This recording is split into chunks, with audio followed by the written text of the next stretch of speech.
Ladies and gentlemen, it's medals time. Hello everybody, welcome to the Circuit Paul Ricard. We are ready to crown our first ever gold medalists in karting sprint senior and junior for the FIA Motorsport Games. The second running of this incredible competition, the first time ever that it is going to be giving us a gold medalist as well as a silver and bronze medalist, of course, in sprint senior and junior in the karting paddock. Bonjour tout le monde. Hello everybody. Jake Sanson here. Beside me is Guillaume Alvarez. We are going to have a fantastic 4 races to finish off the qualifying heats in junior and senior before the medal race. And this is where we're going to make history. The first ever medals to be awarded in sprint karting at an international event such as this. It's a big day for the history of the sport. Yes, indeed. Good morning, everybody. Bonjour à toutes et tous. Welcome to France. Bienvenue en France for the last day of the FIA Motorsport Games 2022. It's been a fantastic event so far, as we're about to conclude in great fashion with the sprint for the junior and the senior classes. Indeed, coming our way in just a few moments as the drivers are getting themselves ready on the pre-grid. They had 2 heats yesterday for the junior and the senior, as France and Brazil shown on those previous races, with Jules Caranta winning the opening race, Gabriel Cunningham the second, as the Brazilian driver was the fastest in this morning warm-up session on this beautiful karting track of Paul Ricard, 964 meters long, 13 different corners, a lot of challenges, quite tricky to overtake on this particular circuit, but that adds to the many challenges those drivers have been facing so far. So it's been the game between France and Brazil in terms of nations, in terms of wins so far, who to take the victory in the third and last qualifying race. Remember that the one with the higher scores at the end of those 3 races will get to start from pole position for the final of the junior class that will get started at 12:30 local time. So don't miss it. Join us on FIAMotorsportGames.com. Thank you once again for tuning in from all 4 corners of the world. The world of motorsport is here watching. 72 nations across 16 different series and 4 classes for kart racing only. We went from 1 to 4 classes from 2019 Vallelunga to this edition. So a booming success for karting and for motorsport, and we are lucky enough to witness it live from Paul Ricard. Yes, indeed. Yesterday we had the karting endurance race, 4 hours in duration. Team Belgium came up with the goods to get the gold medal in front of Spain in silver and the Czech Republic in bronze. A fabulous 4-hour race. Now the plot thickens coming into today, because we have 2 different winners from the 2 qualifying heats across both categories. In the junior class yesterday, the first race was won by France's Jules Caranta, and then the second won by Brazil's Gabriel Cunningham. So that'll be an interesting one. We'll pick up the plot of the senior sprint in just a short while, but there were 2 different winners in that as well. Joel Bergström of Sweden and Ellie Goldstein of Belgium, so that'll be a very interesting battle. But it is the juniors that take center stage now, and it's already been a very close encounter for all of the contenders out there. A very difficult day at the office yesterday, but 2 victories for France in Jules Caranta in the first heat, and in the second heat it was Brazil and their man Gabriel Cunningham that was able to get the first win, the second win I should say, of the day. Now we have just 1 qualifying heat left for each category. For those of you who are watching karting at this level for the first time, the qualifying heats are very simple. You have 11 laps in the case of the juniors, 16 in the case of the senior category.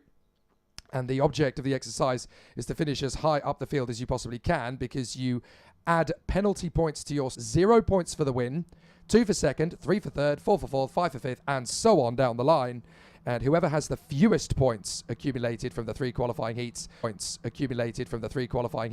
will start the final from pole position. At the moment, it is very close indeed, and it is looking likely at this interim stage to be Brazil in pole position, with Gabriel Cunningham having taken a win and a second place. But it's not done yet, and the man on pole position is neither of the drivers that took a win in yesterday's sprints. So it is Israel in pole position, and that is Jan Pinto.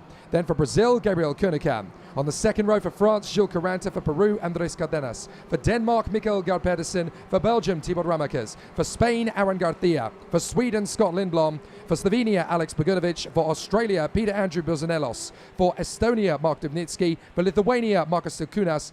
For the Czech Republic, Jacob Kamenik. For India, Ishan Madesh. For Poland, Boris Leisen. For Mexico, Edgar Rodriguez. For Slovakia, Mate Koenig. For Portugal, Rodrigo Seabra.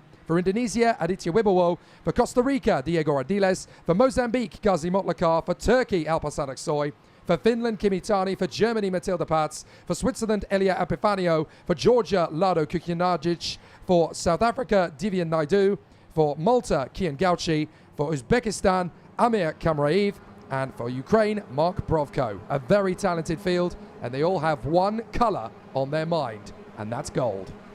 The grid is set. 30 drivers going for the warm-up lap here under the sun of the Paul Ricard region at the south of France. 17 degrees Celsius, a little bit colder than yesterday, as we were between 22 and 24 degrees Celsius. By the end of the day, we're only getting started with 4 races on schedule. The last 2 heats, 1 per class, and 1 final per category as well by the midday and the early part of the afternoon. So make sure to tune in, make sure to follow the action, as we're about to reward the first gold, silver and bronze medals in the history of the Motorsport Games for the sprint, junior and senior categories. It's pretty much like the FIA Karting Academy Trophy, so to speak, if you're used to following the FIA Karting Championship throughout the season. We have the same package, we have the same chances, the same liveries, and everybody is competing for his own nation with the junior package, pretty much like the OKJ package this time around. Israel and Brazil once again on the front row from France and Peru. It's the 3rd Sprint Junior qualifying heat for the karting, and we're going to go round again. It is a false start on this particular occasion. The tension already building to a crescendo here, and clearly the drivers feeling that they are not quite in position, or certainly the race director Pasquale Lupoli feeling that we are not in position off the start. So we will go around one more time. The tension building here. Tension is building indeed, and it's been quite a lot of occasions that we went for an extra formation lap. Good to see Thibaut Ramakers in the field as well, the young driver for Belgium. I'm just saying this because yesterday, quite an unfortunate spin didn't allow him to start his second qualifying race from the position he had in qualifying, so he had to climb through the field. He didn't have a boil for the Belgian driver that we've seen the Academy Trophy this year and competing in Omsor, doing wonders with the VDK Racing team. This time around is for Belgium. Let's see what's going to happen. The front row of the grid is Israel and Brazil. The second row is France and Peru. The third is Denmark and Belgium. We go again for the Sprint Junior qualifying heat number 3 here at the FIA Motorsport Games. We're racing to the first corner. Good start from Israel into the first corner. France gets a good one as well into second place. Brazil is squeezed through turn 1, and there's a little bit of nudging and argy-bargy through the first couple of corners. I think everybody's just about still motion though, but there is a spin further round. 2 carts have gone. Can't quite make out who it is on the far side. 3 carts, in fact, have gone, and one of them is Spain. That is Garcia, along with Belgium's Thibaut Ramakers, and also in there is Indonesia's Aditya Wibowo. So devastation for Spain and Belgium. Their chances of a gold medal totally and utterly annihilated on the first lap of 11 here in qualifying heat 3. Ah, such a disappointment indeed. Thibaut Ramakers, who was so unfortunate yesterday, and once again his race is torn into pieces. Oh, and there was a bit of a contact, unfortunately, for one of the drivers who might need maybe a bit of a medical care over there. Let's see what's going to happen with him. But as a result of the incident, he's been taken care by the marshals on track. Always very efficient in the outside of turn number 2 and 3. Yellow flag still being waved as drivers have to reduce their speed after this opening lap. Jan Pinto from Israel, in the meantime, was able to pull away just a tiny bit from pole position in front of France and Jules Caranta. Gabriel Cunningham from Brazil dropped a place in 3rd. Yeah, I got to speak to Jan Pinto this morning. He was telling me that yesterday he didn't have the pace because they were having some difficulties with the engine. He went back to Kart Republic and consulted, and apparently they've got it all sorted for today. So we could end up with 3 different winners from these 3 qualifying heats. The 2 that won yesterday, Caranta for France and Cunningham for Brazil, are right behind him. So if Pinto can hang on to this and take the win, then we're going to have 3 different winners from the 3 qualifying heats, which will definitely make for an ultra competitive final later this afternoon. But Israel trying to hold on to this lead from France and Brazil. Then it's Denmark in 4th for Pedersen. Peru is in 5th for Cardenas, and Slovenia is in P6 for Bogunovic. And then it's Estonia, the Czech Republic, Sweden and Australia in the top 10. Great to see our furthest travelled nation right up in the top 10. Australia did have a bit of a difficult day at the office yesterday for Peter Andrew Bazanelos, but now they are fighting back in gusto, and it's great to see him up in the top 10. Over the line to complete lap 3, 8 to go in this qualifying heat, and Israel leads France and Brazil. You can clearly see that Israel Jan Pinto is having a much better start of the race. Around the inside goes the 128. Further back in the classification, that's Boris Lezen for Poland, making his way up to Mateusz Konik in P12. Beautifully made, 115 on your picture. This is as well for the back in the classification. This is Al-Ashab Aksoy from Turkey, battling along with Boris Lezen as well. We'll keep an eye on that, but the 126 of Jan Pinto, a much better start of his race, as he wasn't able to take advantage of his pole position in the previous two qualifying races that we had, dropping a couple of places in the early stages and not quite able to make up for the time he had lost. It's fair to say that overtaking on this track is particularly tricky into the first and second sector. Sector number 3 with the turn 11 and 12. 2 hairpins are where the overtaking maneuvers are the most likely to be attempted and sometimes succeeded. We'll see about that. The 120 on your picture, this is Mikkel Pedersen from Denmark, being coached by none other than Bas Lammers himself, the legendary Dutch driver.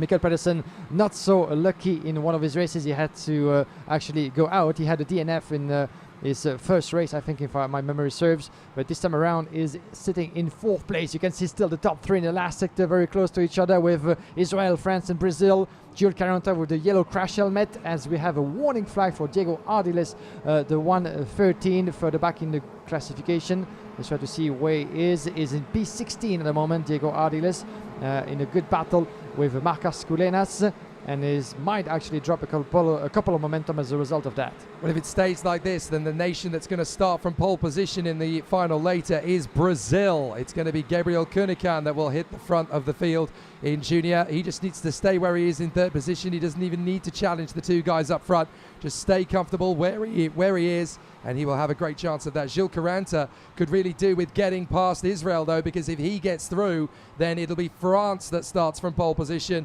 So it is a big opportunity for Caranta. He knows it. Pinto is only looking at the top 4, 4th position on the grid for the final if he stays where he is, but he really needs the win. So this is quite an important one for him. Over the line, still some good battles outside the top 10. We've got Madej, Koenig and Lezen. That is India, Slovakia and Poland all having a terrific duel with each other. But out in front, it is Israel that leads the way. France in 2nd, Brazil in 3rd, then Denmark, followed closely by Peru, Slovenia and Estonia, the Czech Republic, Sweden, and of course in 10th place Australia. But this is a very tough run for Israel. They're trying to keep France at bay as Jan Pinto holds on in front of Gilles Caranta. For Brazil, further back, Gabriel Kunikan is looking quite threatening in behind Gilles Caranta. There could be a chance of an overtake on the next lap, but Caranta needs to pass Pinto before Kunikan passes him. Yeah, it's going to be tight indeed, as we are in lap number 8 of 11. You can see Caranta from France putting the pressure on your leader with the black crash helmet. No fault at all. Keeping a steady racing line at the moment, trying to shut all the doors. That's what he needs to do, especially on the way to the last 2 hairpins. It's not quite obvious on camera, but this track of Paul Ricard is quite bumpy and hilly as well, especially in the last sector. You have different elevation changes, sometimes up to a meter between 2 levels. This part particularly, when they go down like some sort of a roller coaster on the way to turn number 12, and then they have to kick the gas wide open on this last corner and jump on the fast start-finish straight. And this time around you can see that Brazil and Gabriel Kunikan had a much better exit from the last corner than France, Jules Caranta. Caranta dropping a couple of meters and losing a bit of a contact to the leader, it's at least for the time being, but he needs as well to be quite conscious and quite aware of the pressure from behind for Gabriel Kunikan, who, as you said, if things stays like this, he doesn't need to put any more pressure, doesn't need to go into some unwise move. He can still stay in 3rd place, but as long as France's Gilles Caranta doesn't go for the lead, things could be well settled for Brazil. Sadly, the Joker has picked up a warning flag. That is Ghazi Motlakar of Mozambique. Now to the final turn. Israel still leading with 2 laps to go at the end of this one. This is it as far as France is concerned. Time to go grab pole position. You've got to get past Israel if you want to get the pole position for the final.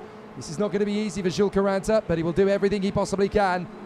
The next generation of world motorsport megastars, all competing for the first ever FIA Motorsport Games gold medal in karting sprint junior. This is going to be a very interesting final later, but the man sat in 3rd position at the moment, Gabriel Kunikan, for Brazil. Oh, Caranta's going to go for it on the inside of Pinto. They run side by side. There's not a lot of room to make that happen. Now Pinto's going ultra defensive, trying to keep Caranta at bay. Brazil feels like they can get a chance in there as well. That was brave from France. They picked a moment that was going to be very risky. They didn't quite get the overtaking move they wanted, and now they're into the clutches of Brazil. Here comes the opportunity up the inside, and Brazil is through. That completely confirms it as far as pole position is concerned. Brazil have leapfrogged past France, and so now Brazil is absolutely guaranteed, if it stays like this, to be pole position for the final.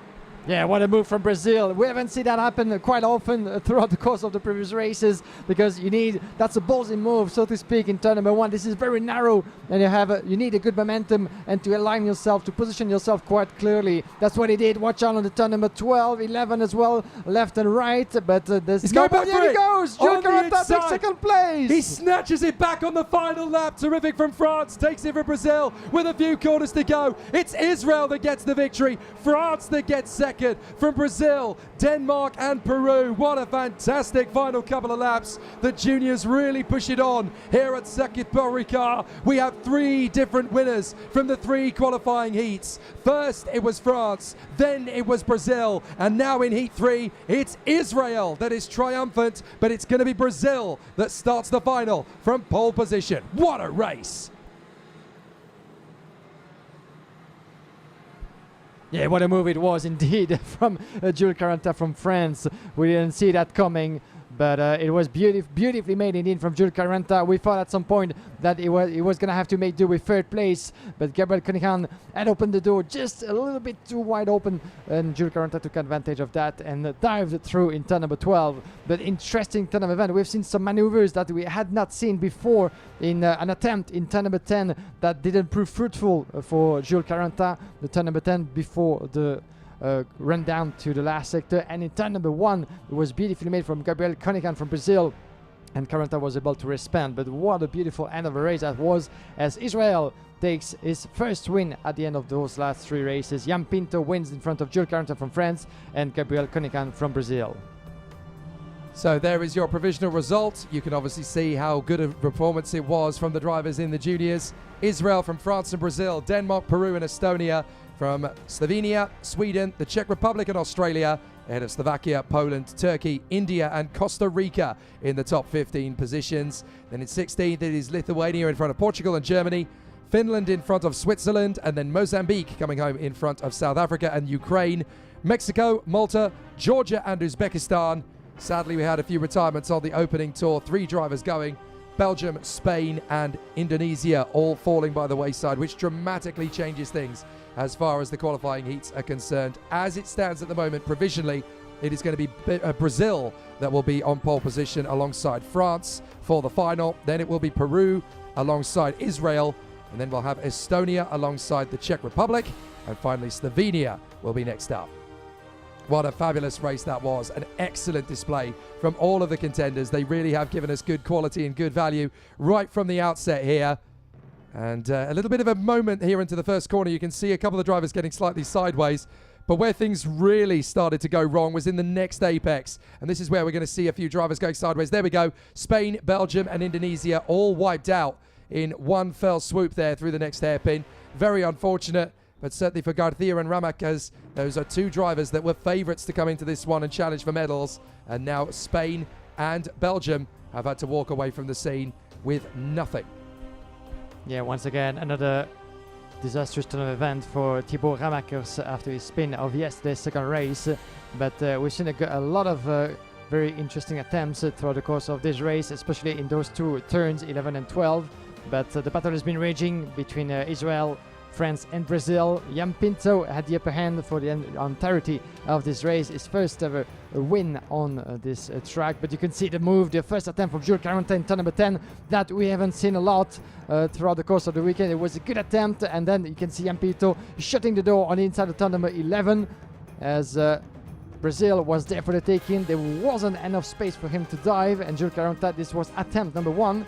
He was going to go, at least he thought he could go for the lead, but it was before Brazil, and Gabriel Cunningham took their chance into turn number 1 aligning himself on the inside. The door was open. He went for the move. It was clean. Nothing to worry, nothing to say about that. Clipping the curb on an aggressive mode.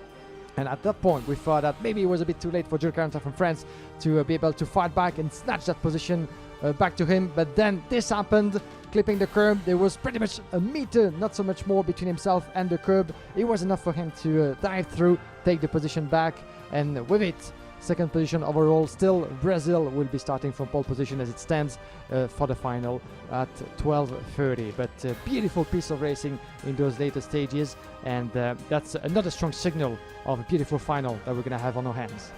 We really are. It's going to be an amazing final. There are the 3 karts being recovered after a very difficult end to their qualifying heats procedure. They will still be in the final, of course, but now they're going to have to make very rapid progress through the field, and overtaking around this circuit has already proven to be very challenging indeed. So we know, for the moment at least, provisionally, it is going to be Brazil in pole position. Second will be France, third will be Peru, and fourth will be Israel. So fascinating stuff, but 3 different nations taking the wins so far: France, Brazil and Israel. Means for a very competitive final indeed. Coming up next, of course, we have the karting sprint senior category, which is going to be just as competitive as it has been in the juniors. With 2 different winners from 2 heats, there's more drama to come.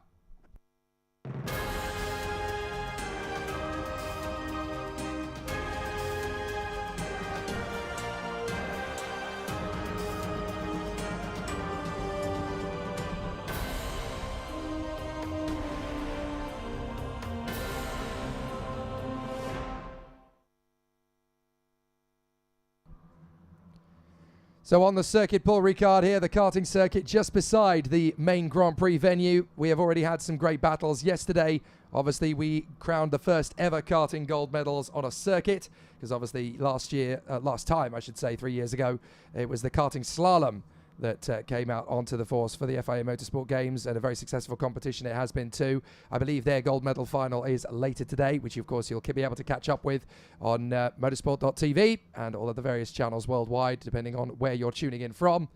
But you'll also get the opportunity to see gold medals being declared here on the kart circuit today. After the karting endurance, we got a gold medal from Belgium, a silver medal from Spain, and a bronze medal from the Czech Republic over the course of yesterday as well. But this is a good opportunity. It looks as though the contenders that are going for the medals in this particular competition are a handful of nations that have yet to take a gold medal in the games. You've got to remember that the last time they came here in the FIA Motorsport Games 3 years ago, there were gold medals for Japan, for Ukraine, for Russia, for Australia, for the Netherlands, and for Italy. Well, France got their first gold medal yesterday in the GT category, as well as also getting a gold medal from Belgium in karting endurance. There was also a gold medal for France in the rallying yesterday as well. And also from the esports, the United Kingdom got their first gold medal last night, courtesy of James Baldwin. So you've got a gold medal, Guillaume. Now so have I. So I'm quite happy. Yeah, everybody's happy so far. And we got a couple of the medals in bronze medal, I think, in junior cross car as well for Belgium. But still a long day to come, of course, in all series, and plenty of medals still to be awarded. So let's see what's going to happen. But one thing is for sure is that some of the nations have been improving since the first edition in 2019. And of course, it's very, very nice to see. Also, something very nice to see is on location. We had a lot of people on Friday, and especially yesterday during the weekend. A lot of people turning up to the track to follow all competitions. If you're not lucky enough to be around, of course, stick with us on FIAMotorsportGames.com, because we got you covered with a beautiful and very complete stream operation for all the series, as we have in our back from our position on the track. We can hear the engine sound of the single-seater F4 with Andrea Antonelli, a former well-known figure of the karting world, now on his way to make even more wonders into the single-seater world after sealing the deal in Germany and Italy in F4, and is certainly on his way to claim the gold medal later today. We'll see about that, but hopefully we'll get to see Kimi Antonelli on the karting track once he's done on the F1 track. Let's see about that. But he was very keen on following what was happening here on the karting competition, as is still very keen on doing some time practice at the wheel of the kart. And you get quite a few drivers actually that come from other realms of motorsport to come and see us in the karting paddock. Just in the last 48 hours, the amount of visitors we've had to the paddock, not just F4 drivers such as Kimi Antonelli, Izzy Ahmed and Charlie Wirtz, but also our former FIA karting president, Felipe Massa, has been in the paddock this weekend to check up on his friends and his colleagues. It's been wonderful to see them all. So here's the grid for Sprint Senior Qualifying Heat number 3. Belgium from Spain, Sweden from Denmark, Hungary from Israel, Chile from Sri Lanka, Germany from Hong Kong, China, Austria from Estonia, then it is Poland from Slovakia, Venezuela from Brazil, India from Barbados, then it is Ukraine in front of Indonesia, Lithuania in front of Malta, Portugal, Nigeria, Costa Rica, Mozambique, Australia, Panama and Chinese Taipei. It's going to be a fabulous second race of the day, a fabulous third qualifying heat for senior, but the big news of course is that we thought it was 2 out of 2 for Joel Bergstrom, but after his manoeuvre on Ellie Goldstein at the end of the race yesterday where he grabbed the lead, he was eventually later penalised and dropped to 6th position. That means the win was therefore inherited by Ellie Goldstein, who now leads the interim rankings on 2 points. Spain is second with 5, Sweden is third with 6, and Germany is fourth with 12. There is a very interesting final coming up, depending on what happens in this final qualifying heat to play it out. 30 drivers, 30 nations, and 16 laps to go through to seal the deal and decide who's gonna be on top, start on top of the grid for the final of the senior category that will be taking place later today at 12:55 and 1 o'clock, actually 5 minutes past 1 local time here on the karting track of Paul Ricard. But Ellie Goldstein in the upper position, he has the upper hand as it stands in terms of points, with Bergström dropping all the way to third with 4 points to recollect if he wants to be on top of the grid. But something to keep in mind is that third place will be on the inside line of the track, just behind the pole sitter, which is in karting certainly the second best place you can find yourself in on the grid. So Bergström is in an interesting position, but Goldstein is just in front of him. For the third and last time this weekend, we're going to get a qualifying heat underway in Sprint Senior. And once again, it's Belgium and Spain on the front row from Sweden and Denmark, Hungary, Israel, Chile, Sri Lanka, Germany and Hong Kong, China. We're under starters order straight away. Good start from Belgium into the first corner. Sweden follows them through into the first corner. Not a bad start for a couple of the drivers in the middle of the field. We got a spinner in the middle of the pack. That's the 219 that's gone around. That's Brazil. And unfortunately, he has been tagged in there by the 211 of Costa Rica. So Gabriel Kawa coming off the kart as well. João Maranhão having an issue, and it looks as though there's another one further round. It could well be the same issue. Yeah, there is a third car. It's Francisca Queiroz, the Portuguese driver. Unfortunately, she is out of the race on the opening lap as well. So everybody trying to mix it in the first couple of laps, but it is Belgium in front of Sweden, as it has been already so far over the majority of the weekend. And these two are going to continue their rivalry. That's going to be a long one for Ellie Goldstein. He's going to have to go defensive because Joel Bergström from Sweden has been every time very, very aggressive and threatening. Look at them two actually for the back in the classification, going side by side on the way to turn number 1. But the 209 from Belgium is leading for 0.2 of a second. Then we have Sweden, Spain, as well as Gustavo Suarez from Costa Rica down in 4th place. We've got Carmen Krav off at the first corner, I do believe. So, no, sorry, it's Dmitry Muravchik. Dmitry Muravchik, Ukraine is out at turn 1. They've been spat out there at the first corner. There is Dmitry Muravchik. Unfortunately, the driver from the Ukraine is out of this one. He's trying to get going again. But as we watch the drivers come through in the top 4, it is Belgium, Sweden, Spain and Chile. Gustavo Suarez making a great start and putting himself there into the top 4. Israel going well as well for Ariel Elkin, making a big comeback after his problems yesterday. Yellow flag still at turn 1, so no overtaking moves into the first corner. Sri Lanka doing a good job in P6 at the moment for Ivan David. Germany are there in the top 7 as well. Is up on the inside, a few drivers still going for overtaking moves. 8th place is Yu Kapo for Hong Kong, China, doing a fair job there. Then it's Austria for Oscar Wirtz and Poland for Adrian Labuda. You can feel that this is the last heat before the final. The drivers are going for the moves. They're trying to go in places where had never been before. We've seen that in the previous junior race in turn number 10, for instance. Those two particular corners will be the spots to keep an eye on, especially as this is where the previous races were turned upside down between Belgium and Sweden. But this time around, we have indeed Chile in the mix as well. In 3rd place, Gustavo Suarez is going to try to make his bid on Spain, and Nacho Tunan. Watch out between these two. Oh, and a bit of a nudge on the inside, clipping the curb a little bit, and it dropped a bit of momentum, I'm afraid. Chile, Gustavo Suarez on Nacho Tunan, leaving the two leaders on their own, as we have Elkin from Israel doing a good job indeed. Evan David picked up a penalty yesterday for causing an incident. It was only 10 in the end, as he's representing Sri Lanka and is doing a good job. Coming across the classification as we speak. 2 places gained, up to 6 in front of Germany, as well as Capo Yu just behind, as well as Oscar Vos from Austria in 9th place, as well as Kyle Kumaran for India running up the top 10 just behind Adrian Labuda. So this is as it stands with 4 laps completed, and Belgium with Eli Goldstein has been able to put a bit of a cushion between himself and Sweden. 0.4 of a second, pretty much nothing, as we still have a long way to go before a checkered flag, but that could be enough for Eli Goldstein if he keeps the steady line, if he keeps his head down, while Ariel Elkin is responding with the fastest lap, 54.3 at the moment. He has just 0.4 of a second disadvantage on Chile and Gustavo Suarez for P4. So Elkin gets the fastest lap of the race then, and he's going to try and close up on the top 4 and try and challenge for a higher position. He's already done that. He's up in 5th position, and he's now right on the back of Chile. So Chile versus Israel to the first corner then. Ariel Elkin's going to be pushing very hard up the top of the hill, and he might get his chance into turn 1. He's going to have a go at it. So into 4th position goes Israel. Makes the bid there on Chile. Nice overtaking move. So Israel up to P4. Elkin still hasn't given up on his chances of the gold medal. He still feels that if he can get into a decent starting position for the final and then make progress in the first couple of laps, he can last the 32 laps better than anybody else in the final later. Yeah, he makes his way up to 7 in the classification as we speak. So an interesting position for Israel and Ariel Elkin, trying to emulate on his fellow countryman, of course, in the junior class, having taken his first win of the weekend. And a nice move there on the inside. That's Schleimer getting the opportunity there on Jovan David. So Germany passes Sri Lanka, but it's not done yet between these two. And obviously Schleimer wanting to try and hold on to the second row of the starting grid for the final. So that maneuver has got him on 18.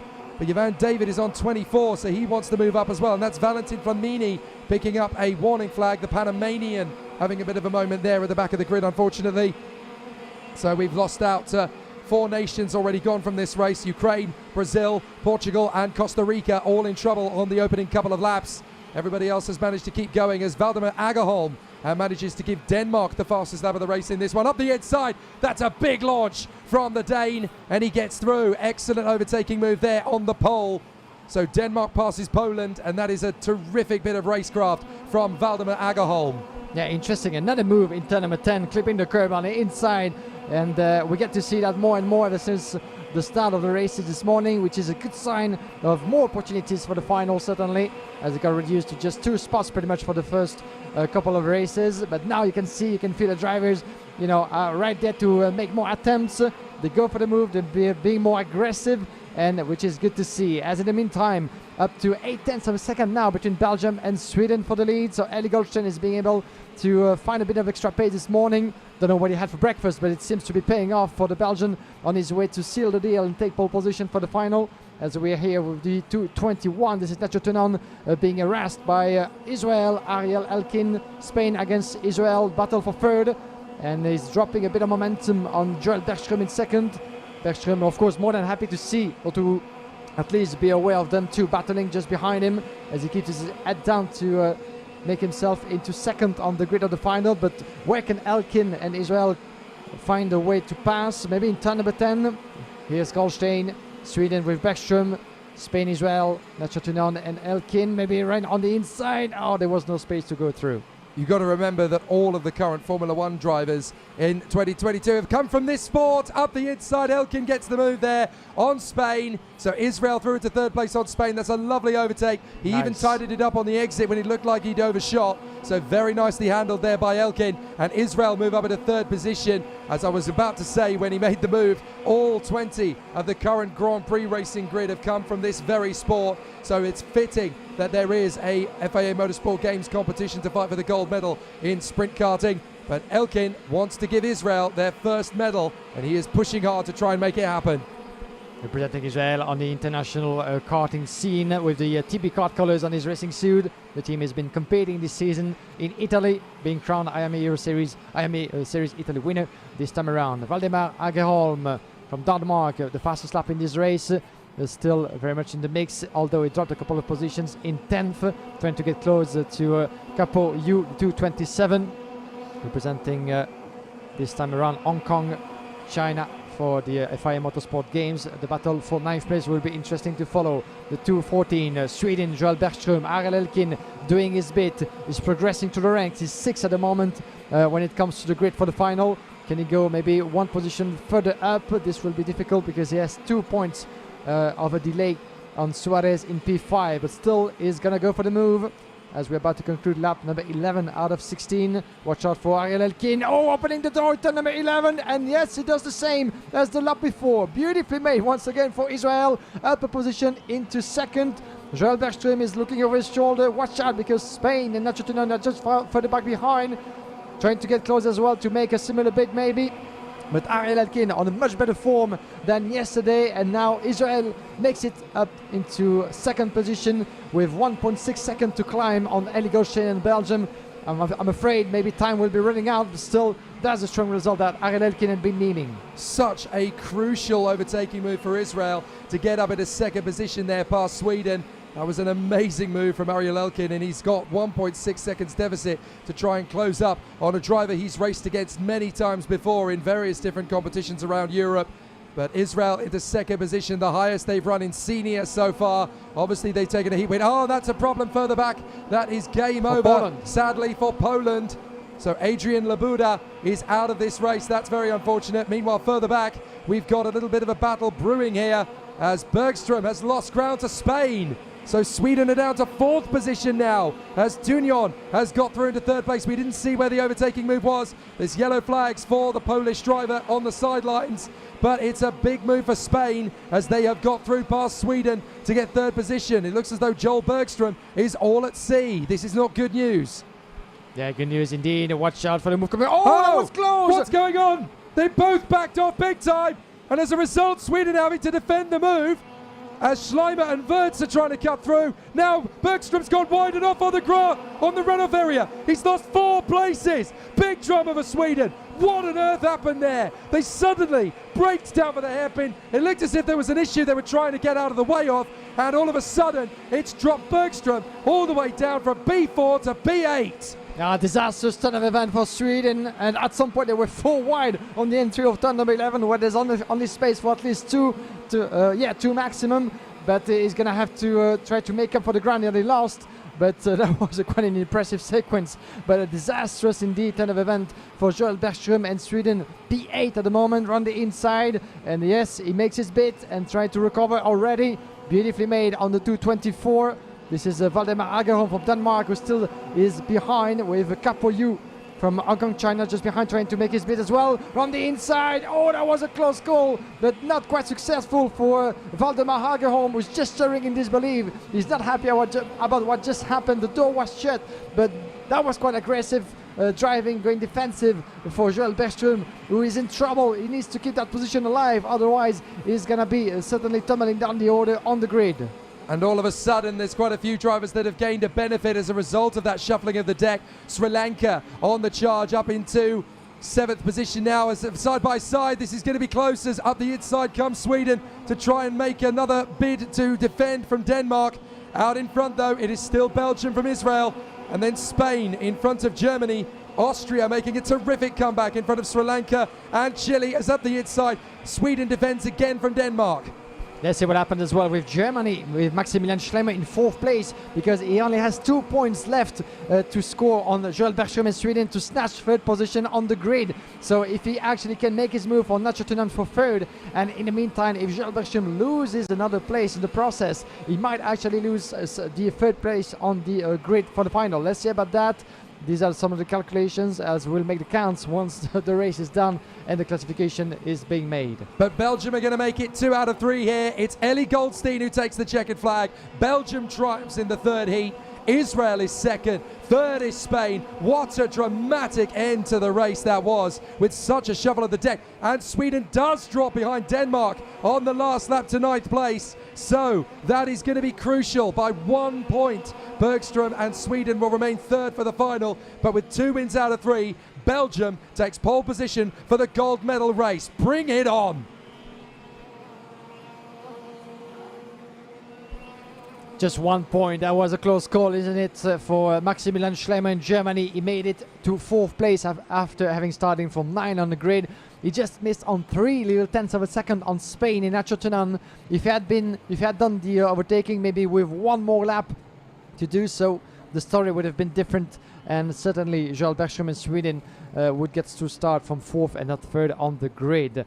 But in the end, 1 point was enough for Joel Bergström after all the trouble he went through into this race. The drivers making their way back into the pit lane. That's another win, and this time on track for Eli Goldstein and Belgium. The first that he had was due to a penalty picked up by Sweden and Joel Bergström. This time around, this is well deserved for Eli Goldstein, that wins in front of Ariel Elkin in Israel. Nacho Tunan from Spain taking 3rd place. And of course now, Eli Goldstein of Belgium is in prime position to give Belgium their 2nd ever gold medal in the FIA Motorsport Games history, the first of which, of course, was picked up yesterday by the karting endurance squad. Israel in 2nd, Spain in 3rd, from Germany, Austria, Sri Lanka, Chile and Denmark. And then the top 10 rounded out by Sweden and Hong Kong, China. Then India in front of Estonia, Hungary in 13th in front of Lithuania and Slovakia. Then Australia from Venezuela, Indonesia, Malta and Kuwait. Then Chinese Taipei in front of Barbados. Then it is Mozambique ahead of Nigeria, Panama, and then it is the retirements. Poland and Ukraine in the early stages, and on the very first lap we also lost Brazil, Portugal and Costa Rica. A very tough race battle there in the 3rd of our senior sprint qualifying heats. Let's look through the highlights. Right from the start we knew it was going to be a tough one in senior. They gave as good as they got. A good start initially from Belgium and Sweden. We thought it was just going to be business as usual, but it didn't work out that way for long. A little bit of a slide there in the middle, and unfortunately that was the spin triggered by the 219, that is Joao Maranhão. And Maranhão unfortunately spinning, clipped in there by the 211. That is Gabriel Kawa of Costa Rica. He tried his best to get out of it. Francisco Queiroz was out a little further up as well. She got spat out of the mix there for Portugal. It was a fairly simple race after that in the first couple of laps. Sadly, Ukraine dropping out of the race, and it wouldn't be too long after that we lost Poland as well for Adrian Labuda. But the man on the move in that one, and certainly the driver of the race for me, Israel, Ariel Elkin, absolutely on the warpath. Yeah, he pulled out some brilliant move, especially on turn number 1, making his way up in front of the 2016 of Gustavo Suarez. It was beautifully made indeed, as Ariel Elkin from Israel was able to pick up his best result in 2nd, and certainly a big client for the final to come, that he will be starting from 6th on the grid. The pressure was on, but Elkin from Israel just kept his head down, and lap after lap was thinking about his move, and pulled them brilliantly, like in turn number 11 on Nacho Tunan from Spain, and he was able to keep the line straight and shut the door on turn number 12, where actually losing taking too much speed outside of the corner could get to the position taken back, but Ariel Elkin was having none of it and stayed ahead with a very strong battle in the end. But one of the biggest losers, of course, being Waldemar Algeholm, will drop all the way. The 205 from Poland, unfortunately, didn't see the checkered flag through. And there was a hectic battle as well between Denmark and Sweden, as he was trying actually to recover the places he had lost in the process. Joel Bergström quite unfortunate, and at some point he was getting out of hand and out of control pretty much in turn number 11. You've got to feel for Chile as well. Gustavo Suarez started in the opening phase in the top 4 and ended up slipping away in all of the gaggle down to 7th position. He's still got a good chance for the final, but for Belgium it looks so sweet, and the grandson of the 5-time world champion Francois Goldstein, Eli, has a chance to turn up here, having represented Belgium in the Academy Trophy in years gone by and made his World Championship debut in junior back in 2017. It's his first event in FIA karting since then, 5 years ago when he was only 14. Now here he is, and the 19-year-old Belgian has a real chance to give Belgium their 2nd ever FIA Motorsport Games gold medal, let alone in karting. So we're going to take a pause, and we're going to get ourselves ready for the gold medal races in Sprint Junior and Sprint Senior. In both competitions we could see some history made, and there's definitely going to be a nail-biting run all the way to the checkered flag. See you in a bit.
This is the big one, ladies and gentlemen. The wait is finally over. It has been an absolutely sensational build-up. Ready are we for the start of the FIA Motorsport Games finals in karting sprint junior and karting sprint senior, starting with the former of the two classes. I'm Jake Sanson. I'm your guide for these two races alongside my colleague Guillaume Alvarez, and we are going to have a fantastic run for the gold. The first time ever that karting as a sprint category has ever been inducted into the FIA Motorsport Games, and for the pride of your nation, there are now 30 competitors trying to give their nation the gold medal. It is going to be a fantastic battle here on the Circuit Paul Ricard. The drivers and their nation's flags are now making their way to the starting grid, and it is going to be a very exciting final. 26 laps of the circuit. It is going to be a very intriguing and very thrilling battle all the way through. Qualifying heats have been won by 3 different nations over the course of the first 3 qualifying races. France took the first, the second was taken by Brazil, and the third taken by Israel. And now the nations are making their way out onto the circuit, ready for this incredible challenge. The first ever gold medal race in the FIA Motorsport Games for karting sprint junior. This is going to be a fantastic battle and an amazing challenge for all of our youngsters to battle around the circuit. All in identical Kart Republic chassis with AAMI engines and MG tyres. And they will now make their way to the circuit carrying and bearing their nation's flag. Here we are, ladies and gentlemen. The nations work their way forward for Brazil and for France on the front row of the starting grid. On the second row, Peru and Israel. On the third row of the grid, Estonia and the Czech Republic. On the fourth row, Slovenia and Denmark. On the fifth row of the grid, Portugal and Spain. On the sixth row of the grid, Sweden and Slovakia. On the 7th row of the grid, Turkey and Lithuania. On the 8th row of the grid, Costa Rica and Indonesia. On the 9th row, Germany and Finland. On the 10th row of the grid, Poland and South Africa. On the 11th row, Ukraine and Belgium. On the 12th row of the starting grid, Australia and Mozambique. On the 13th row, India and Switzerland. On the 14th row, Malta and Georgia. And on the final row of the grid, Mexico and Uzbekistan.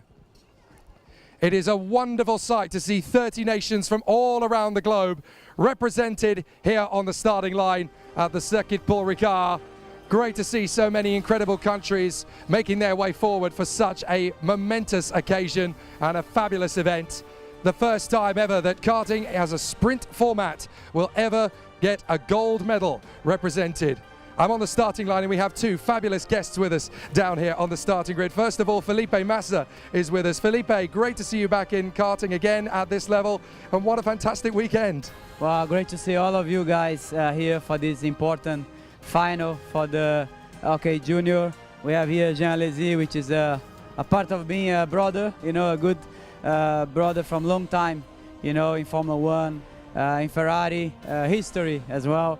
It's great to be here, you know, with all of these amazing drivers for the final, and we know maybe one of them in this category, in the senior as well, can be the future in Formula 1, so I'm really supporting all of them, me and Jean, and I'm sure we're going to have a very, very nice final.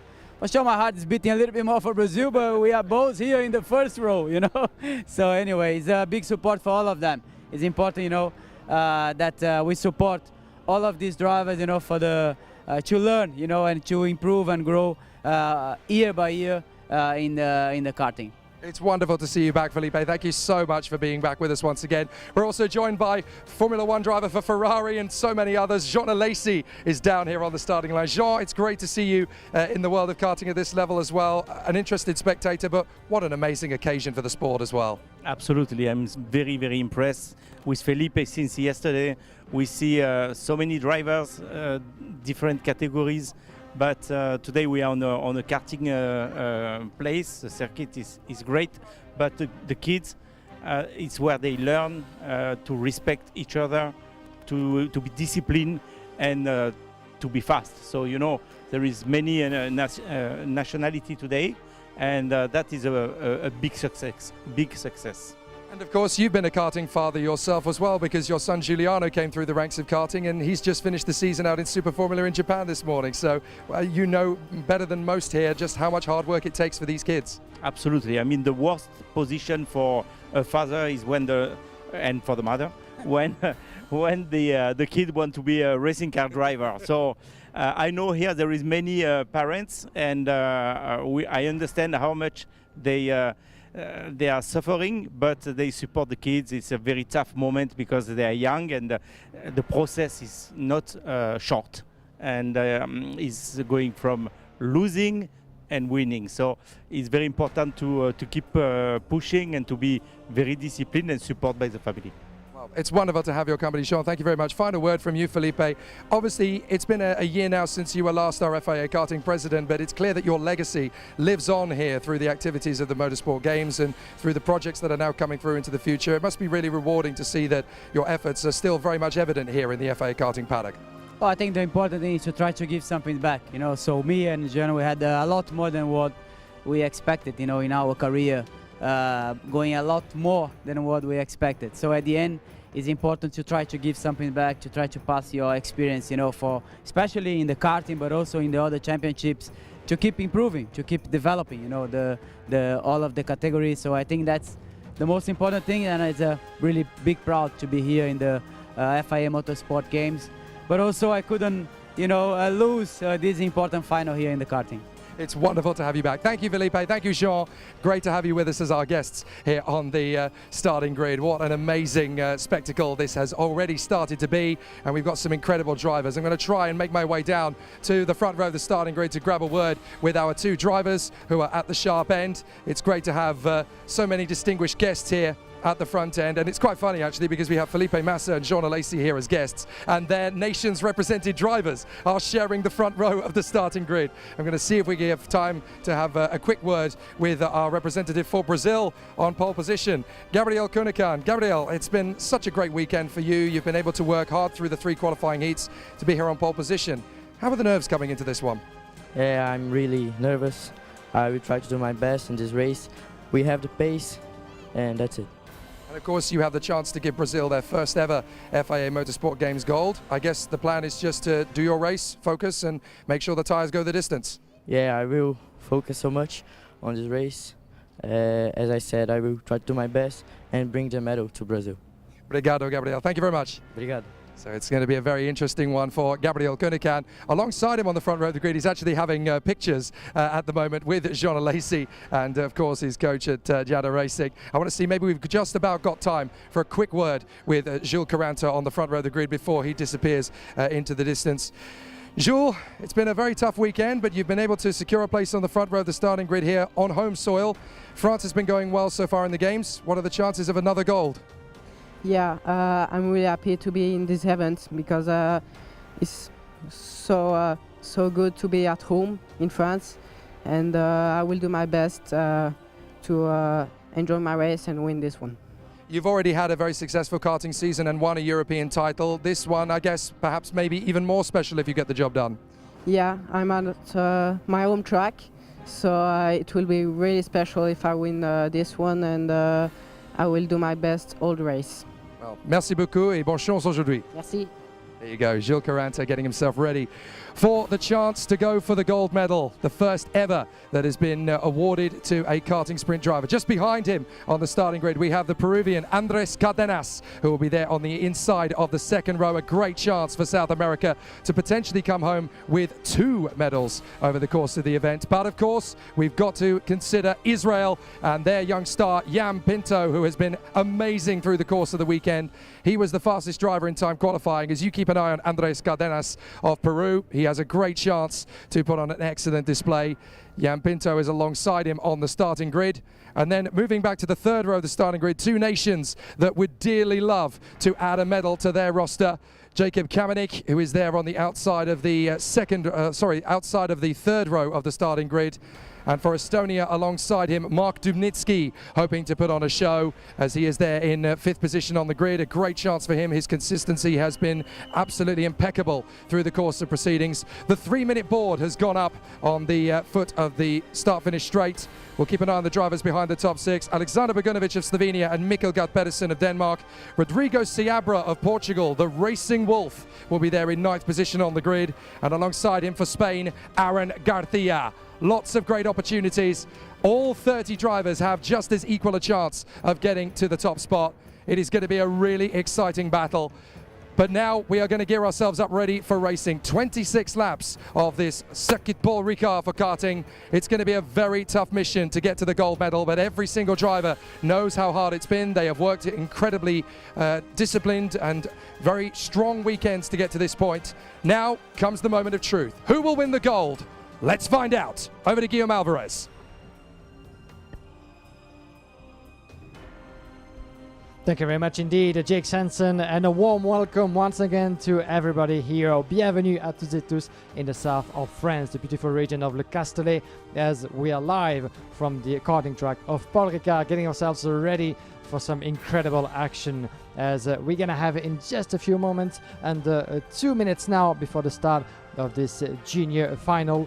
A total of 26 laps, 25 kilometers. This is more than twice the distance that they had to go through in the qualifying heats. They had 11 laps, 3 qualifying heats to make their way up until the final. But everybody is getting ready. Fantastic. A couple of interviews. Thank you very much, Jake Sanson, on the grid to give you guys live from the karting track of Paul Ricard a proper vibe from the heart of the action. Great to have as well with us this Sunday of racing the likes of Jean Lézy and Felipe Massa, former Formula 1 drivers, among many other achievements, and give you a proper vibe of what's been happening onto the start-finish straight. It's going to be a great spectacle, Jake, as we have 30 nations from all 4 corners of the world. 1 minute left before we go for the warm-up lap, and then it's all about 26 laps of furious racing. The young lions will be unleashed, but only one in the end of those 26 laps will get to be crowned winner of the gold medal. Very true. I feel about 15 years old getting ready for this. I'm about to watch and speak about the first ever gold medal at the FIA Motorsport Games for the Sprint Junior, and I've just interviewed Felipe Massa and Jean Lézy. I'm going to wake up in about 10 minutes. Excellent stuff. 30-second board goes up on the starting line here, ready for the first ever FIA Motorsport Games final in Sprint Junior. The winner of this race will give Karting Sprint its first ever FIA Motorsport Games gold medal, and we are so excited to figure out who that driver is going to be. There have been golds spread around the nations already, for Italy, for France, for Belgium, for the Netherlands, for the Ukraine, for Japan, Australia, the UK and Latvia over the years. But now it's time to see which nation is going to add a gold medal from the world of Sprint Junior karting. It's Brazil and France on the front row of the grid, Peru and Israel on the second row, then Estonia and the Czech Republic, from Slovenia and Denmark, Portugal and Spain, Sweden and Slovakia, Turkey and Lithuania, Costa Rica and Indonesia, Germany and Finland, Poland and South Africa, Ukraine and Belgium, Australia and Mozambique, India and Switzerland, Malta, Georgia, Mexico and Uzbekistan. Every single one of these 30 countries has worked incredibly hard over the week to get to this stage, but this is the moment of truth. The winner of this race takes the Sprint Junior gold medal. 2 more medals as well, with the silver and the bronze to be awarded to complete the podium, and the battle will be certainly the hardest of all weekend. They had 3 races to make it to this point, 30 drivers on track, the warm-up lap, the second one about to be completed to get the tires up to temperature. The track, 964 meters, 13 different corners, 3 sectors. Keep an eye on turn number 11 and 12, the 2 hairpins in the last sector as well. This is where we've seen most of the overtaking maneuvers through the course of the qualifying heats, even though into the last heat we could feel the tension rising and the will of the drivers to get more attempts and to get more maneuvers in other parts of the track. Turn 1 is one to keep an eye on, as well as turn number 10 in the sector number 2. Mr. Jean Lézy and Mr. Felipe Massa on the sideline, just in front of our position in the speaking booth by the start-finish race. So good to have those legendary figures of Formula 1 with us to support the next generation of karters. And what better place, what better event than the FIA Motorsport Games edition number 2, 3 years after Vallelunga. We're here in Marseille, and this is about to go live in just a few moments. Brazil, France, Peru, Israel. The battle will start from the front of the grid here in Karting Sprint Junior. Are we going racing this time for the gold medal? We are indeed. Up to the first corner. Great start for the pole sitter into the first corner. No problems at all for the kart in second, third position, moving their way forward. That is Peru getting up into second place. A little bit of jockeying for position as they work their way through the first chicane. And out in front, it is Brazil charging away from Peru. So the South Americans doing a fantastic job at the start of this final. 26 laps of the course. It's a long, grueling race. There is so much to come in these 26 laps. The lap time may be about 47 seconds, but a lot can happen in these 26 laps. And already the drivers are putting on a bit of a show. Big tank slapper. Who is that going sideways? That looked to me like the Czech Republic. I think Jacob Kamenik just lost the back end a little bit. Managed to gather it up before it became a big problem. So at the end of the first lap, Brazil leads the way with Peru and France charging after him. Then it is Israel in fourth position with Estonia and Denmark in pursuit. So Gabriel Kunikard of Brazil leads the way here from Cardenas of Peru, Caranta of France, Pinto of Israel and Dubnitsky of Estonia. Yeah, the junior final is underway here live from Paul Ricard. A good start for everybody onto the track, unlike what we had in some of the heats with a lot of action happening in the turn number 1.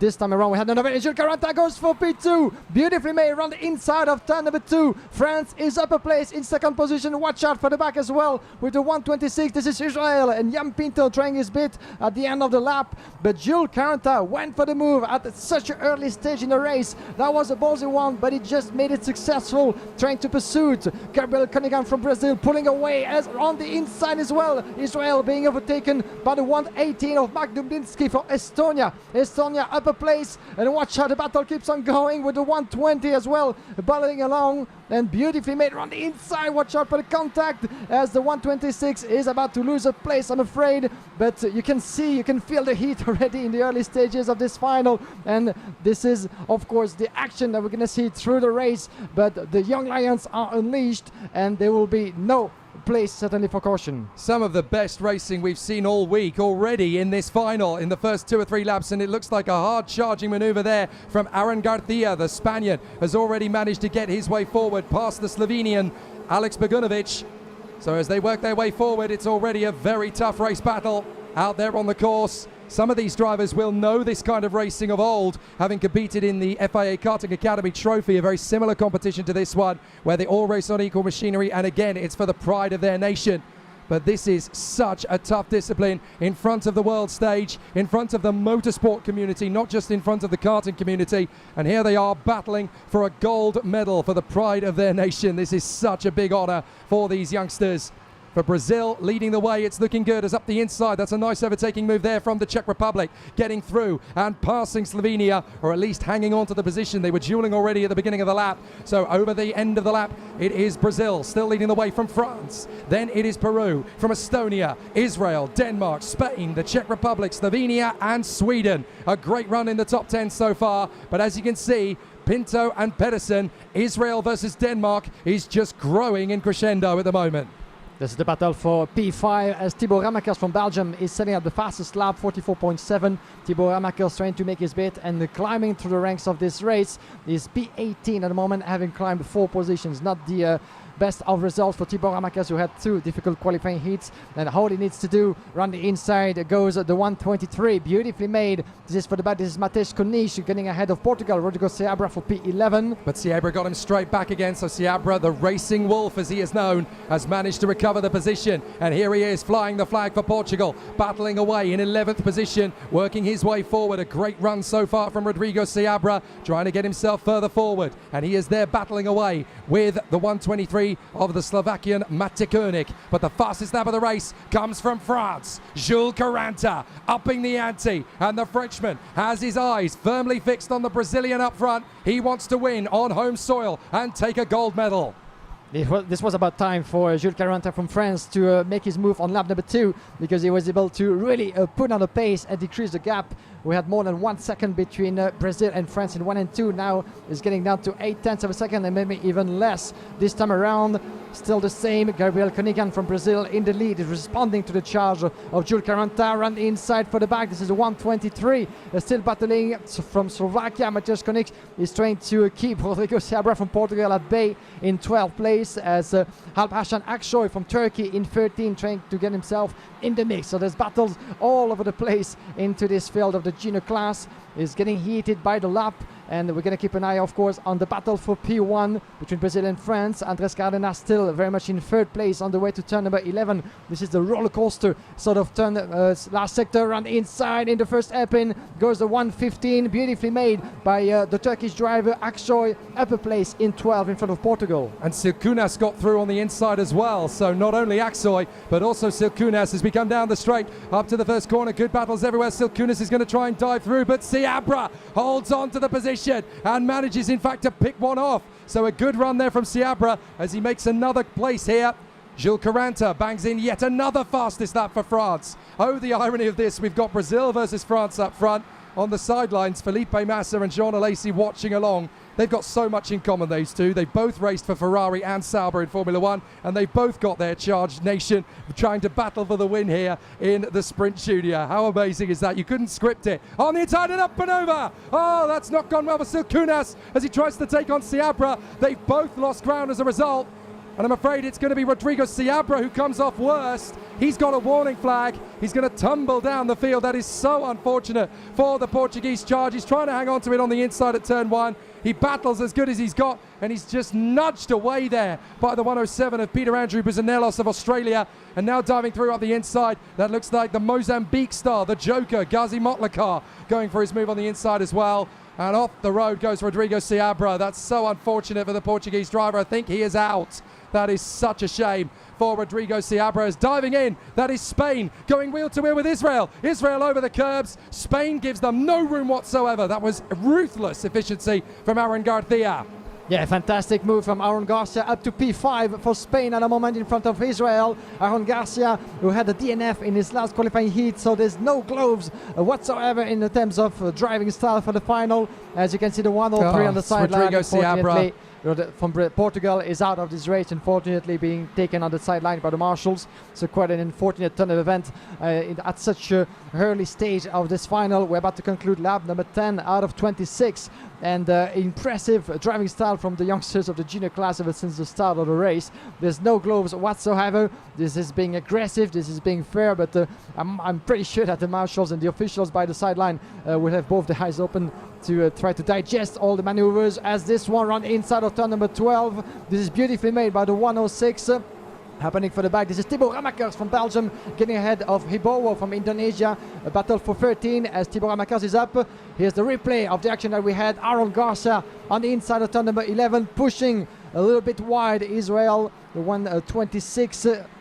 Jan Pinto, who was the fastest in qualifying on Friday, losing a bit of ground at the moment, but still hanging on in the 6th place with Mikael Pedersen from Denmark just on his tail. So we're going to have to keep an eye as well on the battle for 6 between Israel and Denmark. But you can see the drivers still very much glued to each other as the gap between the leaders, Brazil against France, just went down to less than 0.4 of a second, almost halfway through this race. We conclude lap number 12 as 0.4 still between Conigan and Caranta. We're driving right now with the 127. This is Jakub Kamenik from Czech Republic trying to chase Mikael Pedersen and Jan Pinto from Israel. There's the replay of what happened that slowly dropped Rodrigo Seabra down the field as he sadly connected there with the 112 of Markus Silkunas of Lithuania. That started the chain reaction, unfortunately, and from there on in, for the rest of the next lap, Seabra was fighting a losing battle, and unfortunately the Portuguese driver is now sadly out of the race. That's such a shame. He's been such a great competitor. Over in Germany, he was the rookie champion in OK Junior, so he knows exactly how to get the job done. Just unlucky here at Paul Ricard. in the Motorsport Games. But look how close it's got now between France and Brazil. Brazil still leads the way, but France has closed right up. Jules Caranta still feels that there's a chance. We're not even at the halfway stage yet, so there's still a good shot for Jules Caranta to move his way forward and grab the gold medal. He will never have felt more pressure than this. He has competed in several titles over the years. He was a European title winner in the Miami Euro Series this year, and of course all of these karts are powered by that engine, so he knows the power of old. But this is a bigger opportunity than he's ever had in his career. Similar for Gabriel Koenekan of Brazil. These two drivers are going wheel to wheel. It's Brazil versus France for the gold medal in the Sprint Junior here at the FIA Motorsport Games. Bring it on.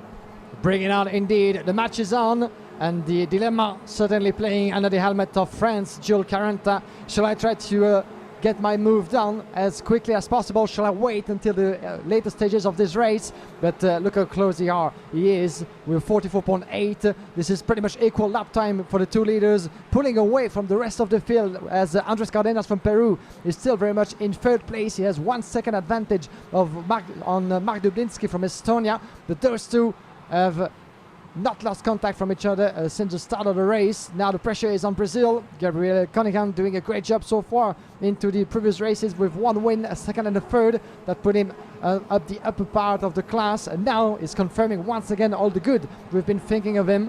But Jules Caranta, a familiar name in the ranks of international karting, as well as Andres Cardenas and Dublinsky. The battle for France, as Peru and Estonia very much in the mix. But the question is when to pass and where to pass, because this is such a tricky track. I'm quite amazed actually how many overtaking maneuvers we've had since the start of the race at places, especially turn number 1, where we actually didn't see anything happening into the heats. So you can really see and feel that the drivers are giving the absolute best in trying those maneuvers to happen. But Thibaut Ramakers is responding, one of the fastest on track as he keeps on climbing. The young Belgian is in P13 at the moment. And there is a bit of pressure here now from the competitors, obviously, because we've got 2 nations in the top 3 that have never won a medal at the FIA Motorsport Games before. Brazil and Peru are both in the top 3, and they are yet to take their first medals in the Motorsport Games. France has been on a bit of a rout here on home soil. They really want to get the job done again here in the karting if they can. Belgium picked up the gold in the endurance yesterday for karting, but it's France who has a chance to go for it, and he had to think about it there. Koenekan almost gave him a window of opportunity. So now the battle really is raging between Brazil and France. They're going to work for it on the far side. They come off the 3rd sector, and they will come up and over the top of the brow with exactly 10 laps to go in this final. Koenekan getting a little bit wide on the curbs. Caranta's got him on the run up towards turn 1. A little bit of trail braking there for Brazil. No major issues. Caranta of France still hustling his every move, trying to find the... Oh, and that's 2 retirements, unfortunately. Further back, that is game over for Australia and Costa Rica. So Australia and Costa Rica out of the race, I'm afraid. That is game over for both drivers. Peter Andrew Bizanelos of Australia and Diego Ardiles of Costa Rica as they come together, and they are out of the race. Koenekan is already starting to defend a little bit here. It looks like France is going to have a look for the move. Brazil knows he's there. He's going to hold the line for the moment. This is where the battle for the gold really begins. And if they're not careful, Peru is going to sneak in and snatch it from both of them. They've got to be careful. Running wide. They come up and over the top of the crest now. Brazil's going to go defensive. France comes around the outside. Tries to go slow in, fast out. There's no room to maneuver, but here comes Peru. Peru wants to go for the gold medal as well. 3 of them locked in Mortal Kombat. Yeah, watch out for any bumper contact over there, because they're glued together for the past 2 laps. And watch out, Caranta going wide on the way to turn number 7 on the right.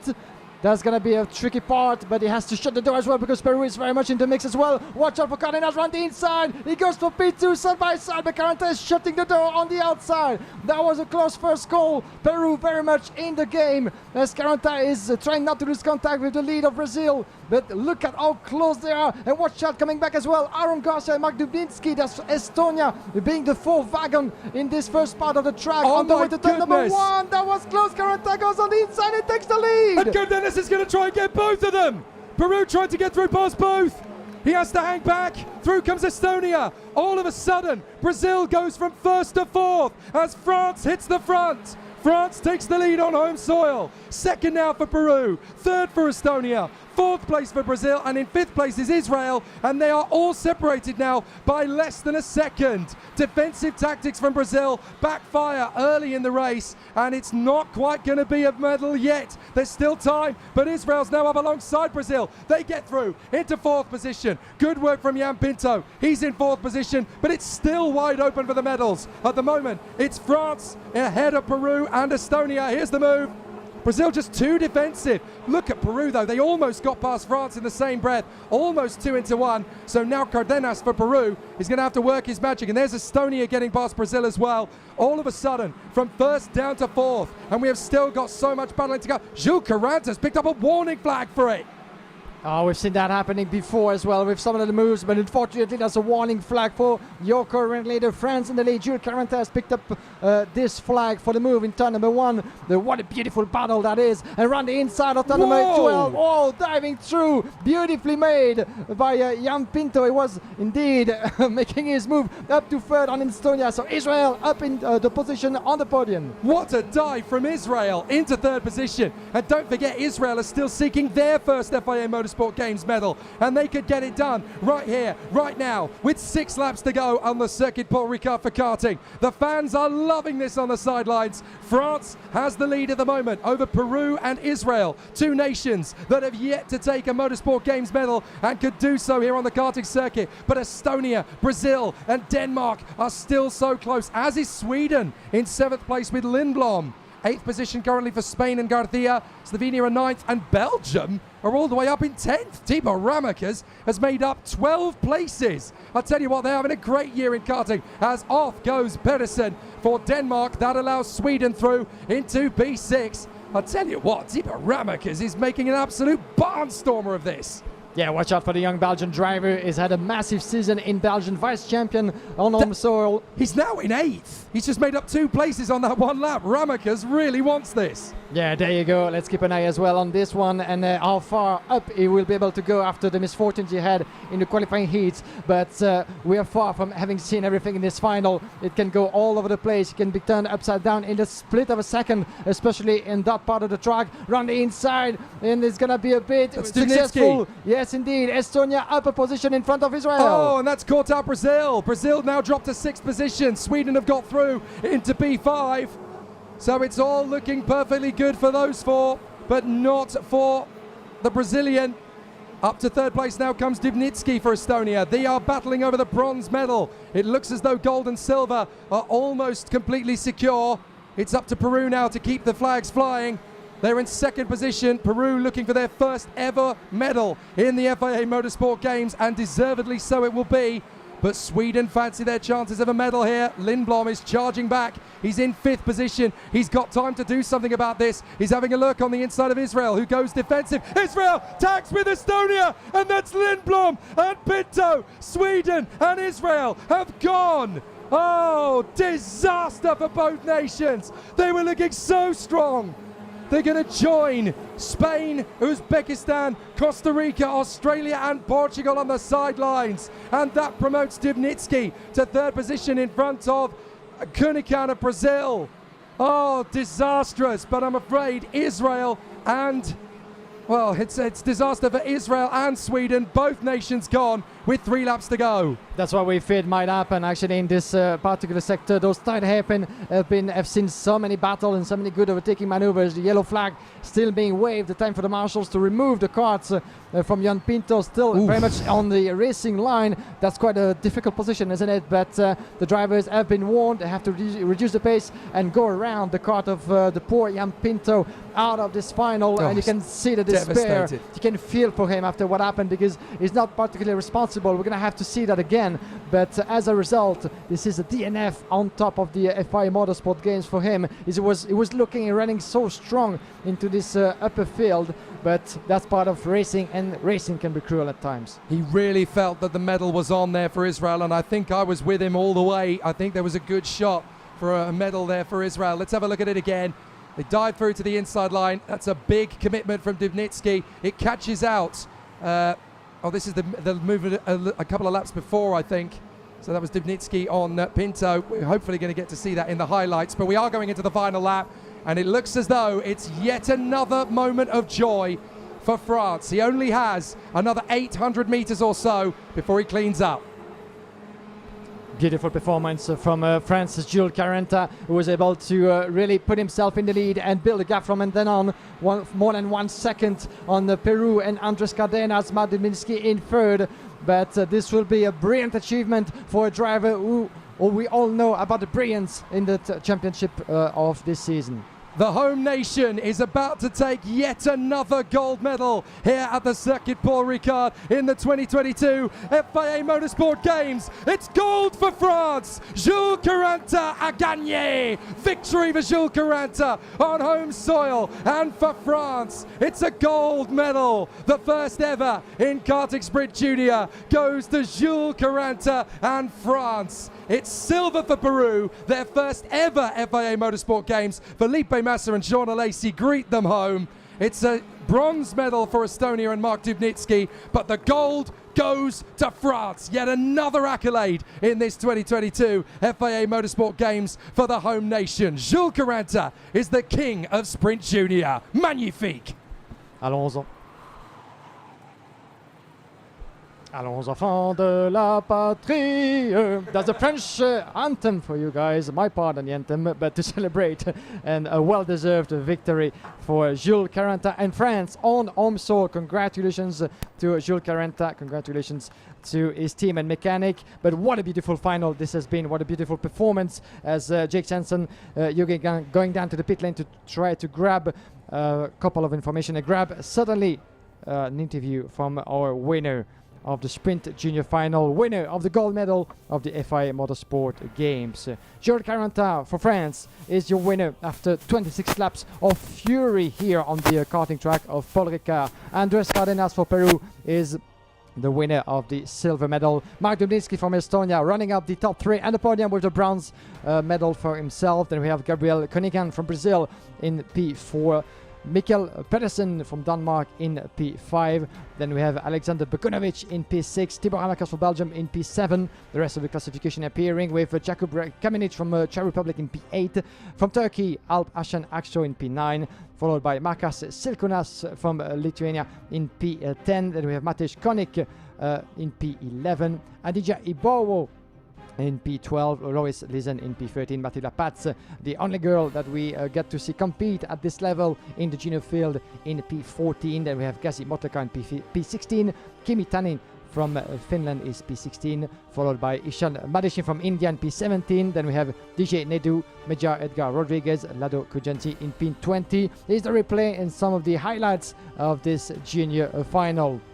And this was a first attempt of a start with Jules Carenta on the inside for France, with the pole sitter from Brazil, Gabriel Koenigan, on the left side. A pretty good start for everybody into the field on their way to turn number one. No major incident, a bit of wheel banging here and there, but we got to keep everybody on the course of the track into this opening lap. It was up until the passage of turn number 2 and 3. It tangled together with the 1012, unfortunately, that managed to drive on almost 2 wheels. But in the end, for Markas Kilunas, he made it up into P10 at the end of the race. But you could see that it was hectic at all stages of the field into this final. There was no gloves driving from every stage, and the drivers were keen on making those overtaking maneuvers happen at all 4 corners of the track, especially in turn number 1. This particular turn, the hairpin of 11, has seen a lot of battles as well, but the pressure was on the leader, Gabriel Koenigan from Brazil, being harassed by France's Jules Carenta, or future leader or future winner of this final. But before that, he had to go a further move, as with the pressure of the rest of the field, the 105. It happened in turn number 1, taking his chance on the inside, and you could see Andres Cardenas from Peru taking not 1 but 2 positions in the process, up to second, and it was the start of disaster for Koenigan from Brazil, as it dropped down a couple of places into the classification, having to wait for the right moment to move back. Then one of the biggest moments of the race, on the inside, the battle that we saw through Israel and Jan Pinto trying to make his bid through the classification, and then disaster happened, and this incident between Sweden, Scott Lindblom, and Israel, with Jan Pinto both having to watch the rest of the race from the sideline. So it was a double DNF, unfortunately, after showing such a strong pace through the course of the weekend, and you could see the despair from Israel's Jan Pinto after the incident, opposing him to Sweden and Scott Lindblom. But in the end, it was a perfect run to the line and the checkered flag, a gold medal on home soil for Jules Caranta from France after an epic performance in front of Andres Cardenas for Peru and Mark Dudinsky, promoted to P3 with the bronze medal for himself in front of Brazil and Denmark, Mikkel Pedersen. Beautiful performance overall, as we're going to try to hear from Jules Cardenas himself, the winner of this junior final on the pit lane. Don't go anywhere, as we're going to have the senior final, the senior class with 30 nations, 30 drivers as well. In a couple of minutes, the presentation of the drivers will appear and will take place once again on the start-finish straight. And stay with us on FIA Motorsport Games.com, on Motorsport TV, and all social media as well, as we will keep on providing you interviews and feedback from the drivers themselves. So here we are live from the pit lane. You can see a lot of action and a lot of congratulations, certainly, as we have a closer look on the machine of Jules Caranta being put on the scale at the moment. This is through the scrutiny ring. As you can see, a lot of flags are waving in the wind. We have in total, through the 16 series in the FIA Motorsport Games, 72 drivers and 30 that we had in the junior, 30 more nations in the senior category. But what a beautiful performance that has been. Here's a view, a wider view of the track, 964 meters, and so many great moves pulled together by the drivers of the junior class. Expect the same to happen for the senior, as we will see in a couple of moments the sprint of 32 laps of a distance. This is more than the usual length that you get in gearbox classes in the KZ and the KZ2 FIA Karting World Championships. 32 races is twice the distance of the qualifying heats. You can see here Jules Caranta being congratulated by Jean Alesi himself. Nice to have Mr. Alesi on to the track, as we're going to try to hear a bit more from the French driver after this beautiful performance. Jean Alesi certainly proud of the younger generation of drivers showing the colors of France at on the upper stage of the track. And I think that Jake Sanson is with Jules Caranta. Let's hear from the French winner of the junior final. I have with me the first ever gold medalist in the FIA Motorsport Games in Karting Sprint Junior, Jules Caranta for France. Jules, what an amazing moment, what an incredible race that was. You really had to fight for that. It was never given to you. Just talk us through that epic final. No, it was just amazing. At the beginning of the weekend, I was thinking, yeah, going in the front, but I wasn't really sure because there's so much nations, so much good drivers. So no, I'm really happy, and I'm going to celebrate it with all my team. What was it like having Jean Alesi put his arm around you at the end of winning the gold medal? I mean, are you just like the happiest kid in France right now? Yeah, for sure, but he was such an amazing driver, and being congratulated by him is amazing. So this ends a fantastic karting season for you. Whatever happens from now on, you are the first ever gold medalist in the FIA Motorsport Games for karting sprints. How does it feel? No, it's feeling really good. I really like the events, and the next one I want to be here. Magnifique. Congratulations, Jules Caranta. Merci. There you go, ladies and gentlemen. Jules Caranta, the first ever gold medalist in the FIA Motorsport Games 2022 for Karting Sprint Junior. What an amazing spectacle. What a fantastic race it was. And now we get to have one more, as next up it is the Karting Sprint Senior. I can't wait.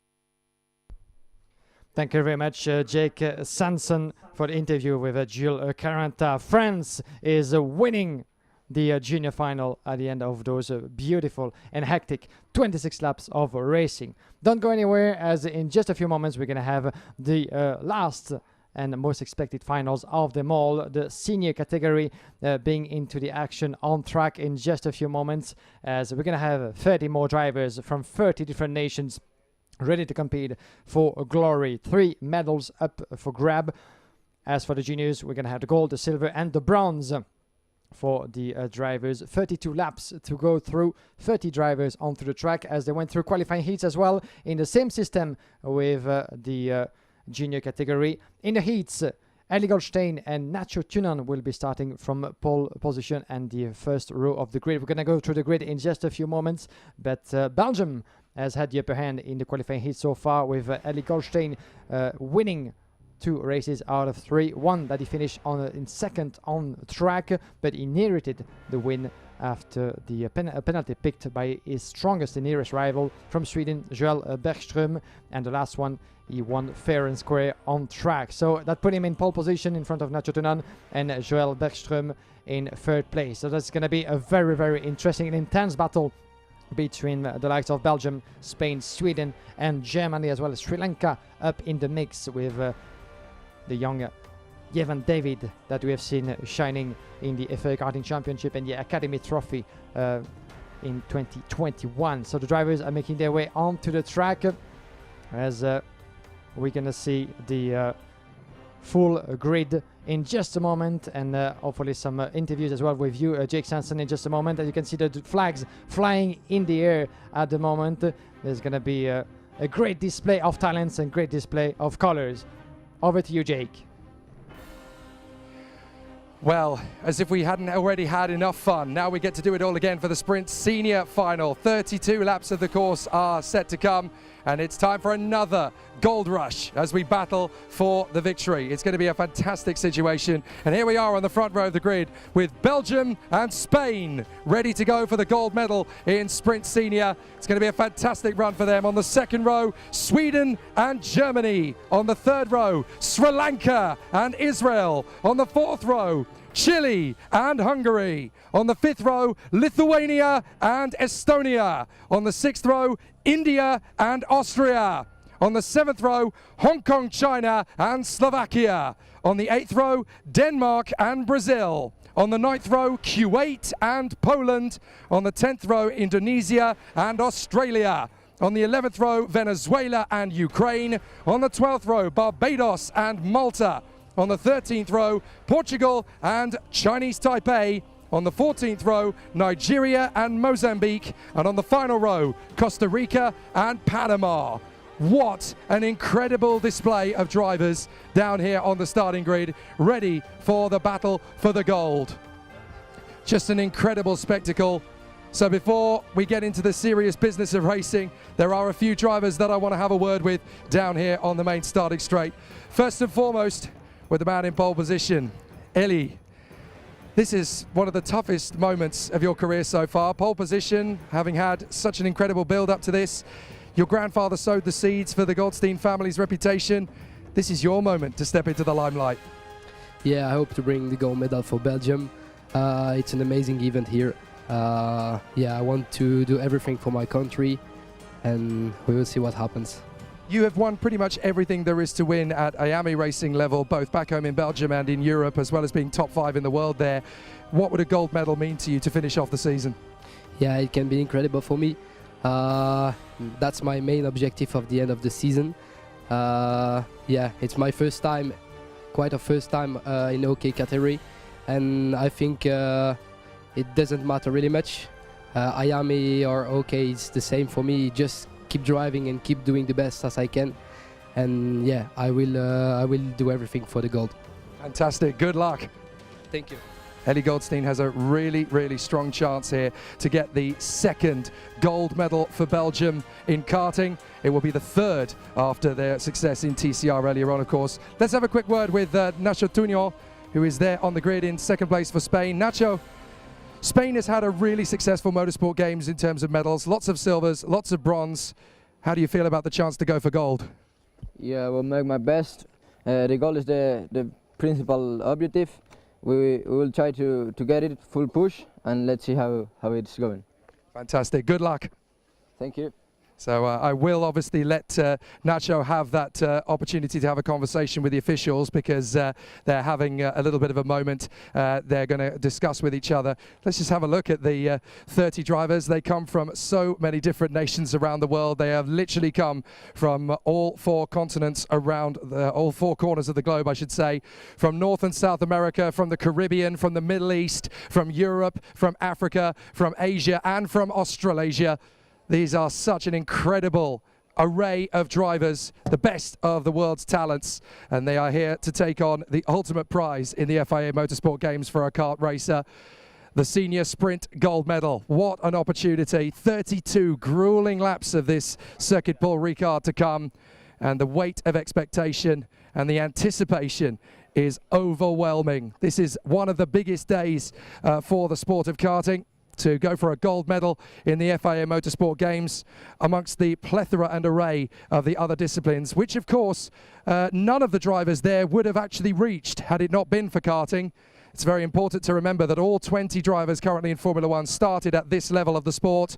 All the Indy 500 winners, all the Daytona 500 winners, all the Le Mans 24-hour stars climbed the ladder from the sport of karting. Many of them remain here in karting as the pinnacle of the sport when you consider that they are a couple of millimeters off the ground, pushing 90 kilometers an hour. The feeling and the exhilaration never gets better than it does in karting. It's no joke that in the world of Formula 1, they can't test their Formula 1 karts in between races, so they will regularly go back to the world of karting to hone their skills and develop their strength and their stamina. It's such an important world, the karting world, and it's wonderful that it gets to be represented here on an equal playing field as the likes of TCR, GT and F4. The fans in the stands are already doing their thing to get the nations riled up. There are so many people here wanting to see their nations come through for a medal. Pasquale Lupoli, the race director, just explaining to the drivers what the situation is going to be for the final.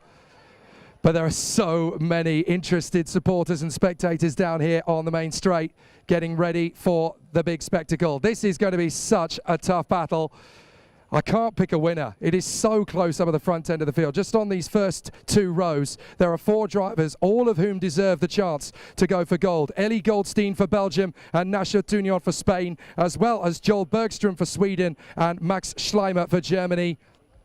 There are so many incredible talents, and there could be a bit of history on the 3rd row of the grid as well. 2 nations that have yet to win a medal of any kind at the FIA Motorsport Games.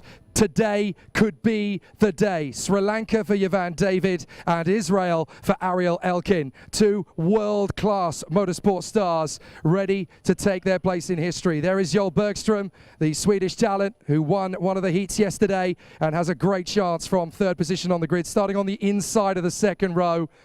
There are so many great contenders. Don't forget that further down the grid, you've also got on the 4th row of the grid, Gustavo Suarez for Chile on the inside of row 4. He has a great chance here to give South America a medal. And in 8th on the grid as well, Balázs Jurancic. This is the big one. The gold medal race is about to begin.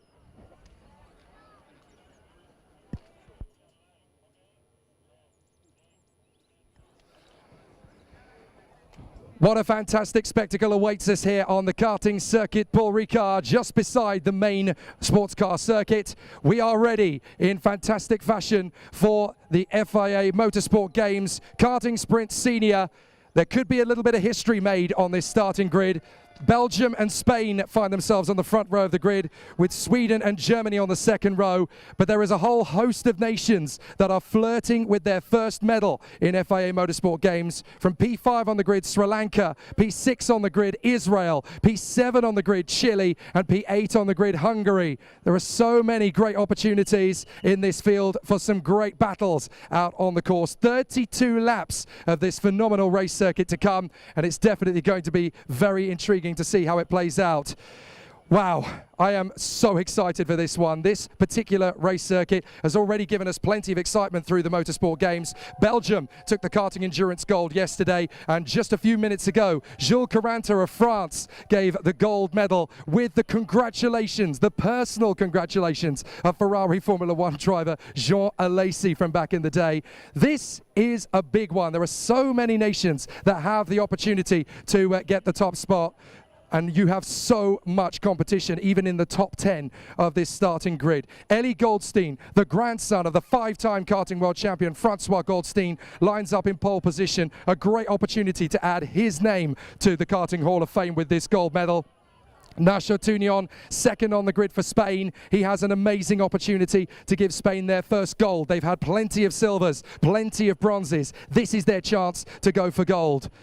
Third on the grid for Sweden, Joel Bergström. They have come so close to the top spot so many times, but this is their best chance yet, and Sweden has only one objective: gold. That's what they want. That's what they're going to strive to achieve. On fourth on the grid, Max Schlemer is going to be there in fourth position on the starting grid. He's been Mr. Consistency through the course of this week, and he has given us so much excitement out on the course. So now he's going to be pushing for the top spot. But there are so many talents further back. Ivan David of Sri Lanka, Ariel Elkin of Israel, Gustavo Suarez of Chile, Balázs Jarancic of Hungary, Adrijas Rimkevicius of Lithuania, and the fast female from Estonia, Carmen Krav. They all have a chance to get onto the medals here. Karl Kumaran of India is there, as is Oscar Wirtz of Austria, the younger brother of Charlie Wirtz, who was in F4 earlier, and of course the son of the Le Mans 24-hour king, Alex Wirtz. There is so much talent on this starting grid. This is going to be one of the toughest, roughest, fastest, most furious races of the FIA Motorsport Games. I can't pick a winner. Guillaume Alvarez, have you got any better idea than me? To be honest with you, I don't have a clue about who can actually win this race. There's so many contenders, so many names that can finish with the gold medal around their necks. And this is going to be a beautiful spectacle with a total of 32 laps. This is certainly one of the longest finals we're going to actually commented, the two of us, Jake Sanson and myself, Guillaume Alvarez. So this is going to be a great spectacle. Stay with us until the end. A very nice family picture with some of the FIA officials, with Pasquale, our race director, Simone, as well as Ross and Jamie from the RGMMC group team. So a very fantastic display of flags, talents and colors from all four corners of the world, with 30 nations represented. And look at the crowd that we have. Look at the number of people gathering along around the karting track of Paul Ricard. We've had an immense success all throughout the week and in this weekend here in Paul Ricard, not only on the karting track but all over the place on the F1 circuit, as well as through the different 16 series that we had the pleasure of see at the best level for the second edition of the FIA Motorsport Games. But now things are getting serious once again. We're counting the seconds before the green signal, before the green flag will be waved into the air, and the young lions about to be unleashed for 32 laps of intense racing. This will be Belgium against Spain on the upper part of the grid. The front row has never looked better than this one, but how many contenders behind can give them a rough time? Ariel Elkin from Israel is one of them. Ivan David from Sri Lanka, another. Maximilian Schleimer from Germany. Joel Bergström from Sweden, who is more than eager, certainly, to recover the time that he lost in a very, very difficult last qualifying heat, and a penalty that he had picked up that cost him one of the victories in the qualifying races. So Hungary is there for the taking. There's only 3 medals, the gold, the silver and the bronze, to be awarded at the end of those 32 laps.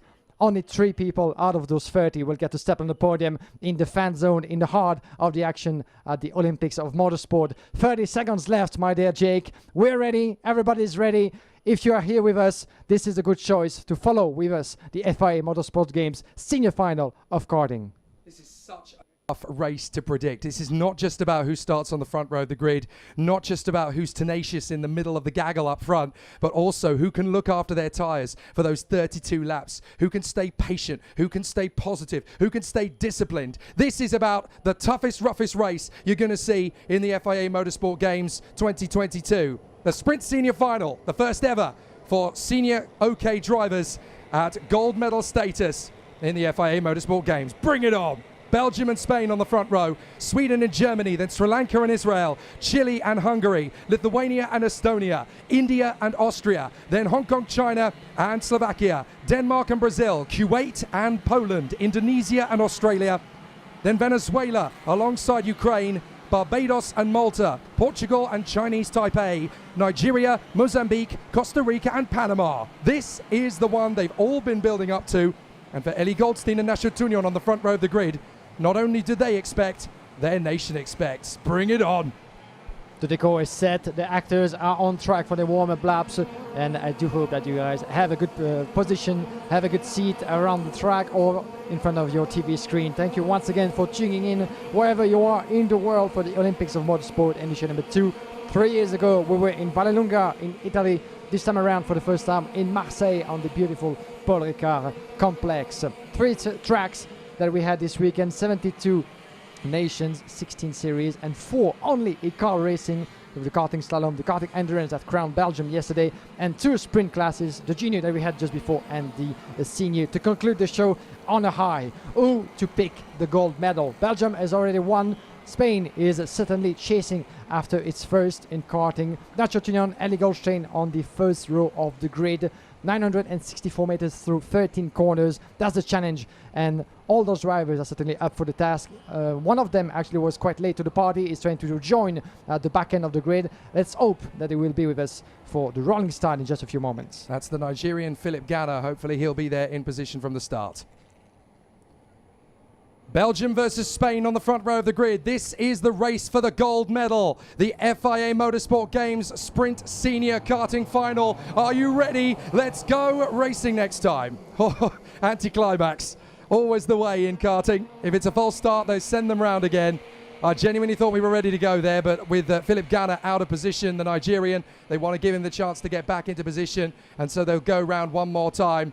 Only 45 seconds or so these laps, so obviously you've got a little bit of time to play with, but wonderful to see this event. Certainly in the junior final we had Felipe Massa, our former FIA karting president here, alongside his good buddy and fellow former Ferrari Formula 1 driver, Jean Alesi.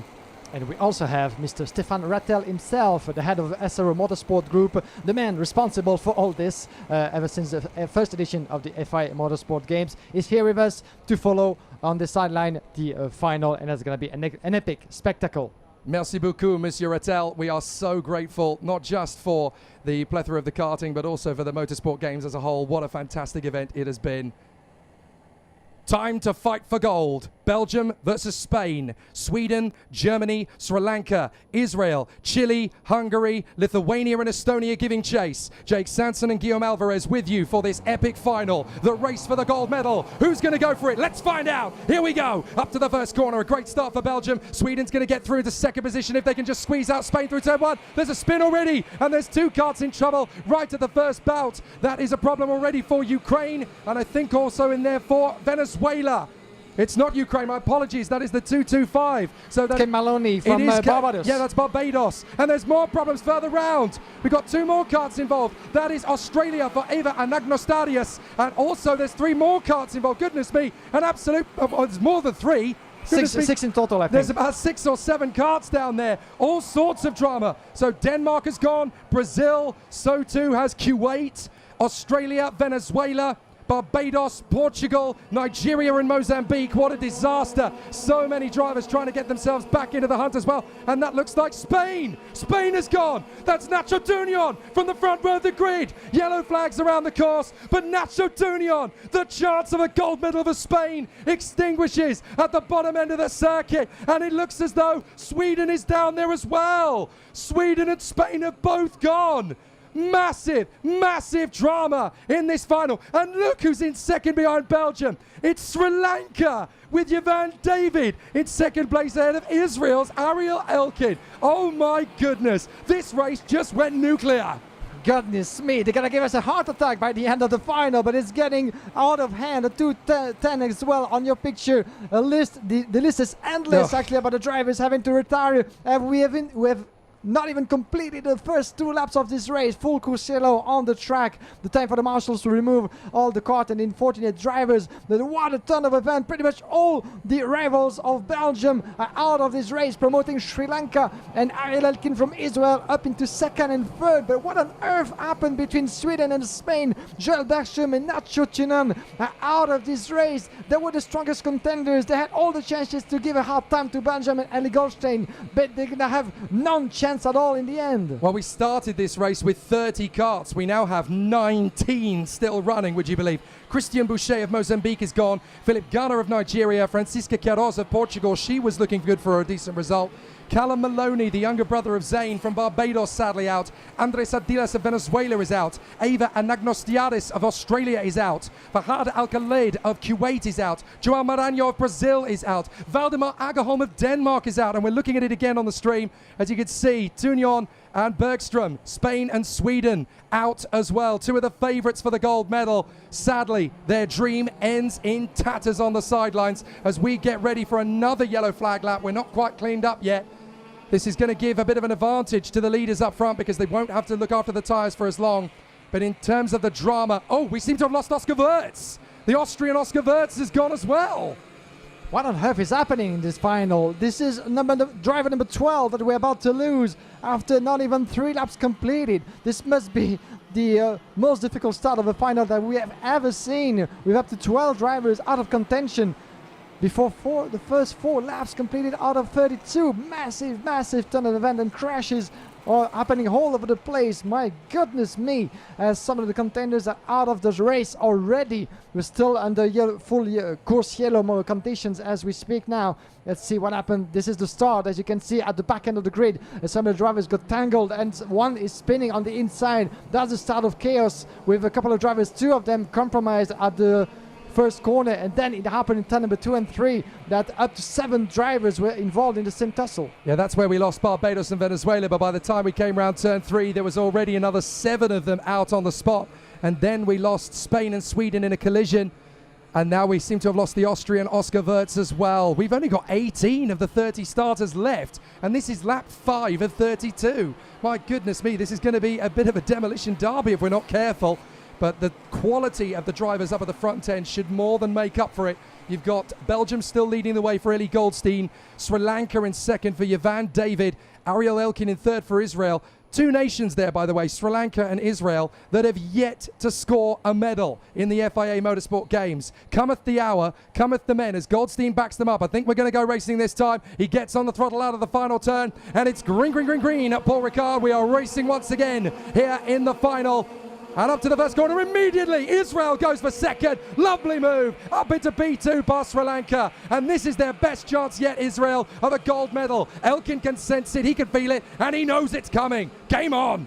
Game on indeed. Beautifully made from Ariel Elkin and Sri Lanka. Yvan David, 2 former members of the Academy Trophy 2020 for Ariel Elkin, with a win in Lonato, the first ever driver from Israel to win an international race in karting. And there he is against Yvan David, who's shown as well in the Academy Trophy last season. 2 former teammates as well at VDK Racing, Ariel Elkin and Ellie Goldstein. Let's remember that as well. But the battle is on. The 202 further back. This is Rimkevicius and Maximilian Schleimer battling along for P5, as the German, I think, went ahead. No, he's still behind in P6. My apologies.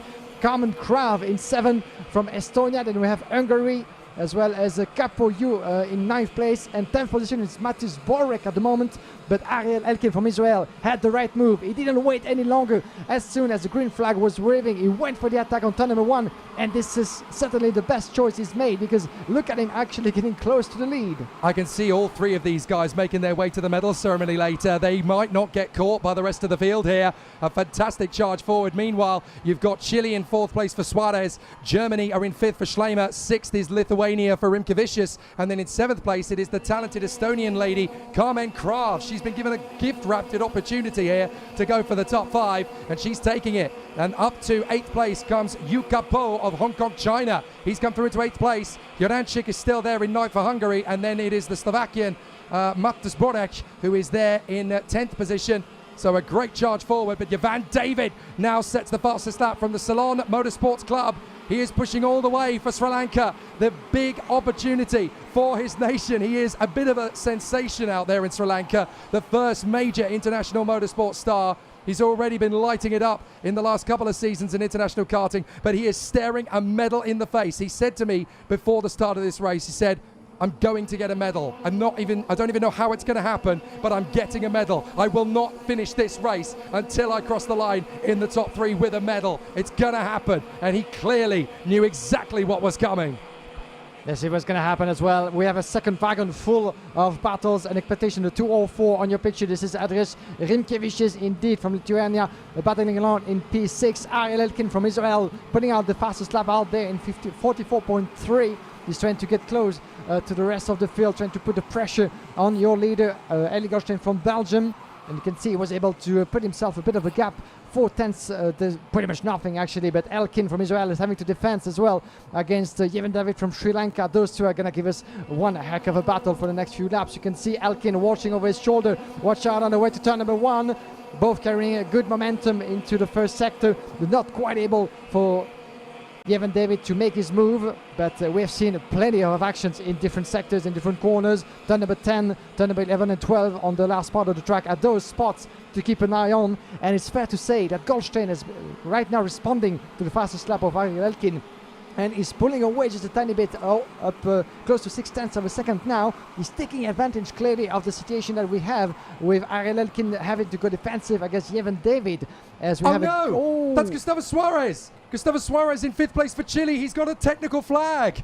Now, that's disastrous. Gustavo Suarez is going to be out of this race with a technical flag. Now, let's see what's happened to him. His bumper is dragging behind him. That's why. Oh, look at that. Absolutely blatant. Gustavo Suarez, the technical flag. It's dangerous. It's hanging off the back of the car. And Chile's chance of a medal is now over as well. They are going to be the 13th retirement in this final. Such a bitter disappointment for Gustavo Suarez and Chile. Yeah, it actually has 3 laps maximum to get back to the pits under the mechanical flag, and he has to do that without losing any time, because it could be dangerous if he loses the rear bumper on the track on the racing line with another driver. That could actually be quite costly for any of the pursuers. So hopefully he's aware by now, but if he doesn't get back into the pit within those 3 laps, he might actually get the back flag. He's back right off. It's all over, and Gustavo Suarez knows it. What a shame for the Chilean. Oh, he had a great chance of a medal here today, and it just didn't quite work out his way. Meanwhile, we've got the Estonian and the Hungarian battling away. There is Gustavo Suarez. He realizes what's wrong, and he knows that it's all over for the medal. Once that's gone, is there any worth getting back out there? What a shame for Gustavo Suarez. Well, we were just seeing briefly there that Estonia and Hungary are having a great battle. That's Carmen Krav, and she is battling away with Balázs Gyurancik. So Balázs Gyurancik, the Hungarian, trying to get past her, but she has really taken this opportunity by the throat as well, and she is trying to work her way back into the top 5. As coming back out onto the circuit again, Gustavo Suarez. Okay, so that's interesting. The Chilean gets back on track in front of Max Schleimer. Rejoins, lets him go, but he rejoins exactly where he was. So that's interesting. What are they up to?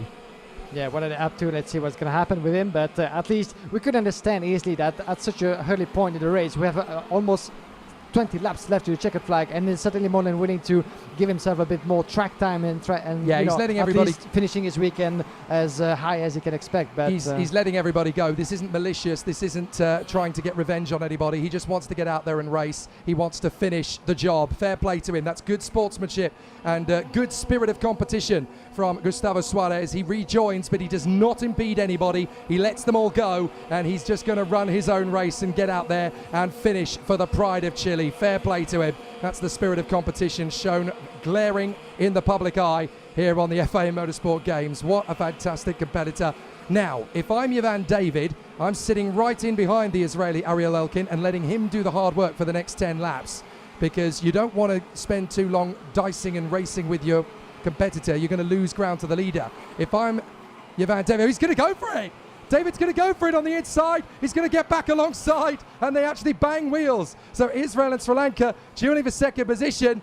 Sri Lanka clearly feeling that Israel were not going fast enough to catch up after Belgium. And Ariel Elkin taps his helmet. Think about this. Think about the long game. Let's not get into a silly war. Let's go after Belgium as a unit. Sri Lanka, Israel, round 1 to the advantage of Israel, still in second place. That was the first warning from Yevon David. That was a good attempt, wasn't it, into diving into the hairpin of turn number 11, but you could easily see that by doing so, he was carrying too much momentum on the exit. They couldn't actually close the door quite enough. That's what Ariel Elkin was expecting. We've seen those moves quite a number of times throughout the qualifying heats, so it was there for the taking, was there to get the position back. So let's see if Yevon David is going to keep on repeating the same maneuver. Goodness me. And look at that, the tangled together. The number of cars on the sideline. There's more cars, pretty much as many cars on the sideline than they are on track. We have 17 drivers remaining onto the track at the moment. I tell you what, Rimkevicius very nearly joined them because he's battling away with Yu Kapo. Yu Kapo is having a fantastic race. The Hong Kong China driver doing a fantastic job, up to 5th position now.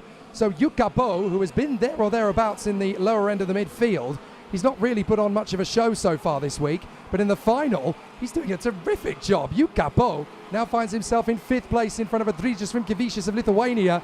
So that could be an interesting surprise at the end of the race. Can he catch up to Germany in 4th place? Because Max Schleimer is there having a good run. There they go. And also behind, you've got Kraven Jurancic. There's Bolec. And you can also just about make out Dmitry Muravchik of Ukraine in the top 10 there as well.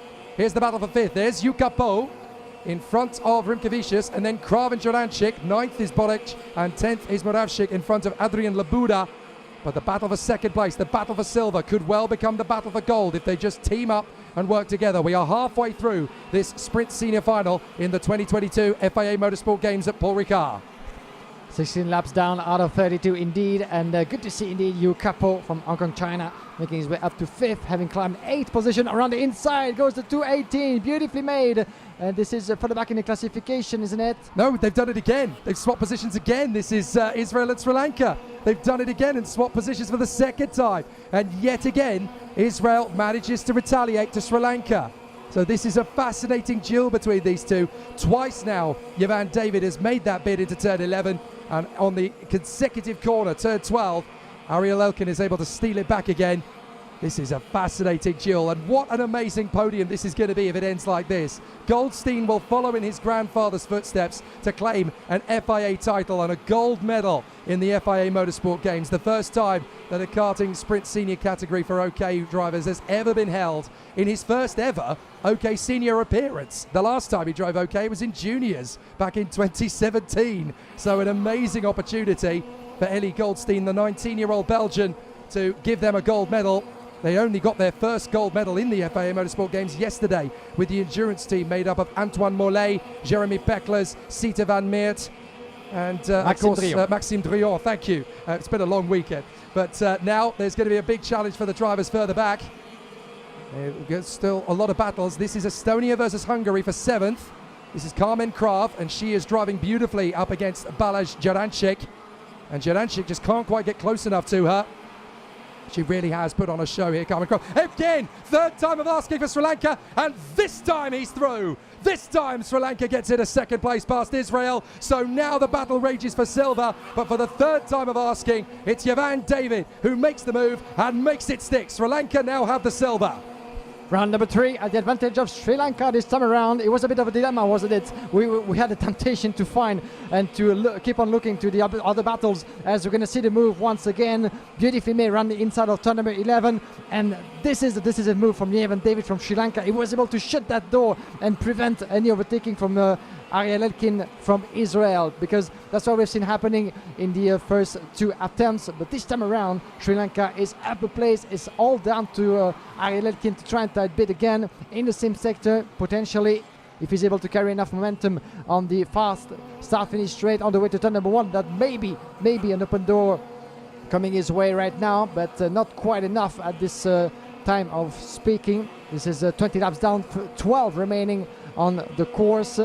But Sri Lanka and Israel, the battle is raging for P2, and it goes the way of Eli Goldstein in Belgium, 1.9 seconds as we speak. So he's nowhere to be seen. Eli Goldstein is doing his bit, keeping his head down and praying for those two to keep on battling as much as possible, because in the meantime he can go qualifying lap after qualifying lap. Not to push too much though, because you don't want to go for the the mistake or not doing, there's always a temptation to do too much to impress, of course, but this time around those two are gonna keep battling for P2, and there's a temptation to keep looking somewhere else, but we might see another move coming between Sri Lanka and Israel, so keep the eyes open.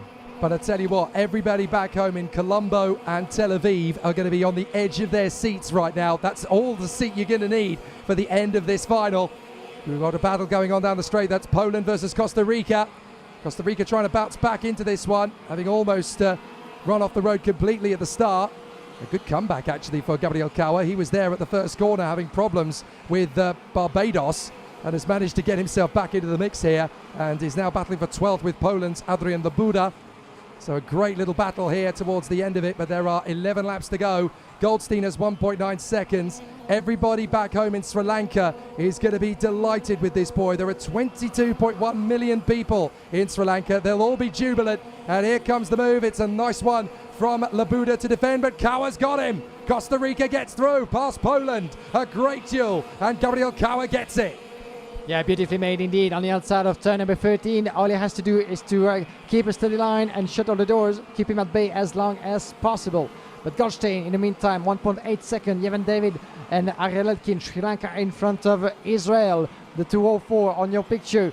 Further back in the classification, this is Andres Rimkevic from Lithuania in P6 at the moment. Let's see what he can do in this race. At the moment, he has a 2.7 second advantage on the Common Krav in P7. Balas Jurancic from Hungary is P8. Mateusz Borek is P9, and we have Dimitro Bukacic from Ukraine in P10 at the moment. I'm so impressed with Kuyapo. We just saw him going through turn one there. The Hong Kong China ace is doing just an incredible job. There he is. What an amazing turnaround of events this is for Yukapo. He's not in the medal position, but he's there in the top 5, and this is such a turnaround. He's been 12th, 13th, 14th at best through the qualifying heats. Suddenly, the carnage and the confusion has given him the opportunity to shine, and he was about 9th at the end of the first lap, so this is not by accident. Yukapo has suddenly realised there's a window of opportunity here. I'm going to put on a show and I'm going to let everybody know what I can do. And everybody back home in Hong Kong, China, having an absolute rout with him, loving every single lap of this. Rimkevic is there in 6th. There's Carmen Krav in 7th, in front of Borancic, then Boric, then Moravcik. And in 11th position, by the way, it is Chinese Taipei for Ting Chu Chun. 12th is Gabriel Kawa for Costa Rica. 13th, Poland with Adrian Labuda. 14th is the Indonesian Kanan Sini. And then India's Karl Kumaran is in 15th in front of the Maltese Lucas Pace. But what a fantastic battle. Unfortunately, joining the Chilean Gustavo Suarez on the sidelines. We've just lost Valentin Flamini as well, the Panamanian. And they've had a strong karting season, don't forget. Just 2 weeks ago, Panama won its first ever international karting title at Le Mans in the IWF with their young charge, Gianmatteo Russo. So that's a country that you're going to need to keep an eye on in motorsport over the next few years. Panama is suddenly starting to churn out some megastars. But certainly there's one megastar up at the front, Ellie Goldstein, and he wants to add another gold medal to Belgium's talent. They've already taken gold in both TCR and karting endurance. Now they want to do so in karting sprint senior.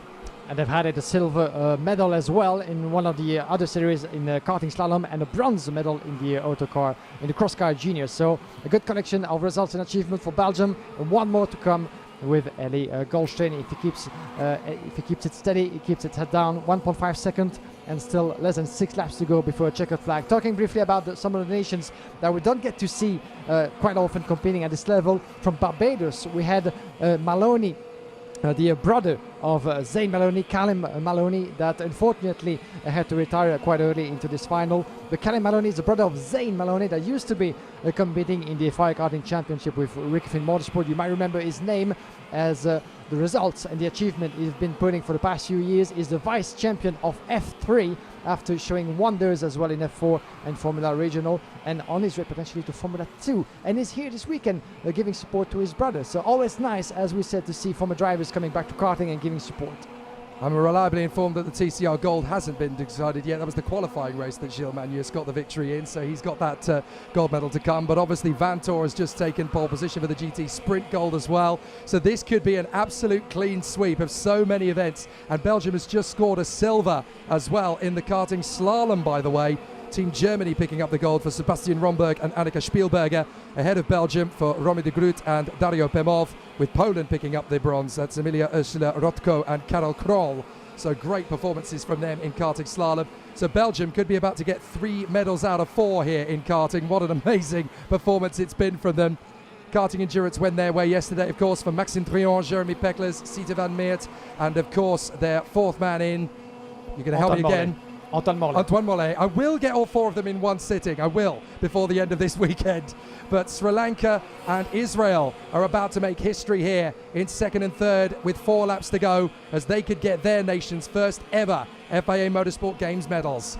Let's not forget the young Thibaut Ramakers representing Belgium in junior. Didn't have the results he had expected despite some strong performances and a good recovery in the final. But a DNF and some difficulties in the qualifying heat prevented him from shining at the forefront, which he did throughout the course of the season on national soil. Yeah, fair play to Thibaut Ramakers. Actually, he climbed all the way to 7th place in the final just a few minutes ago.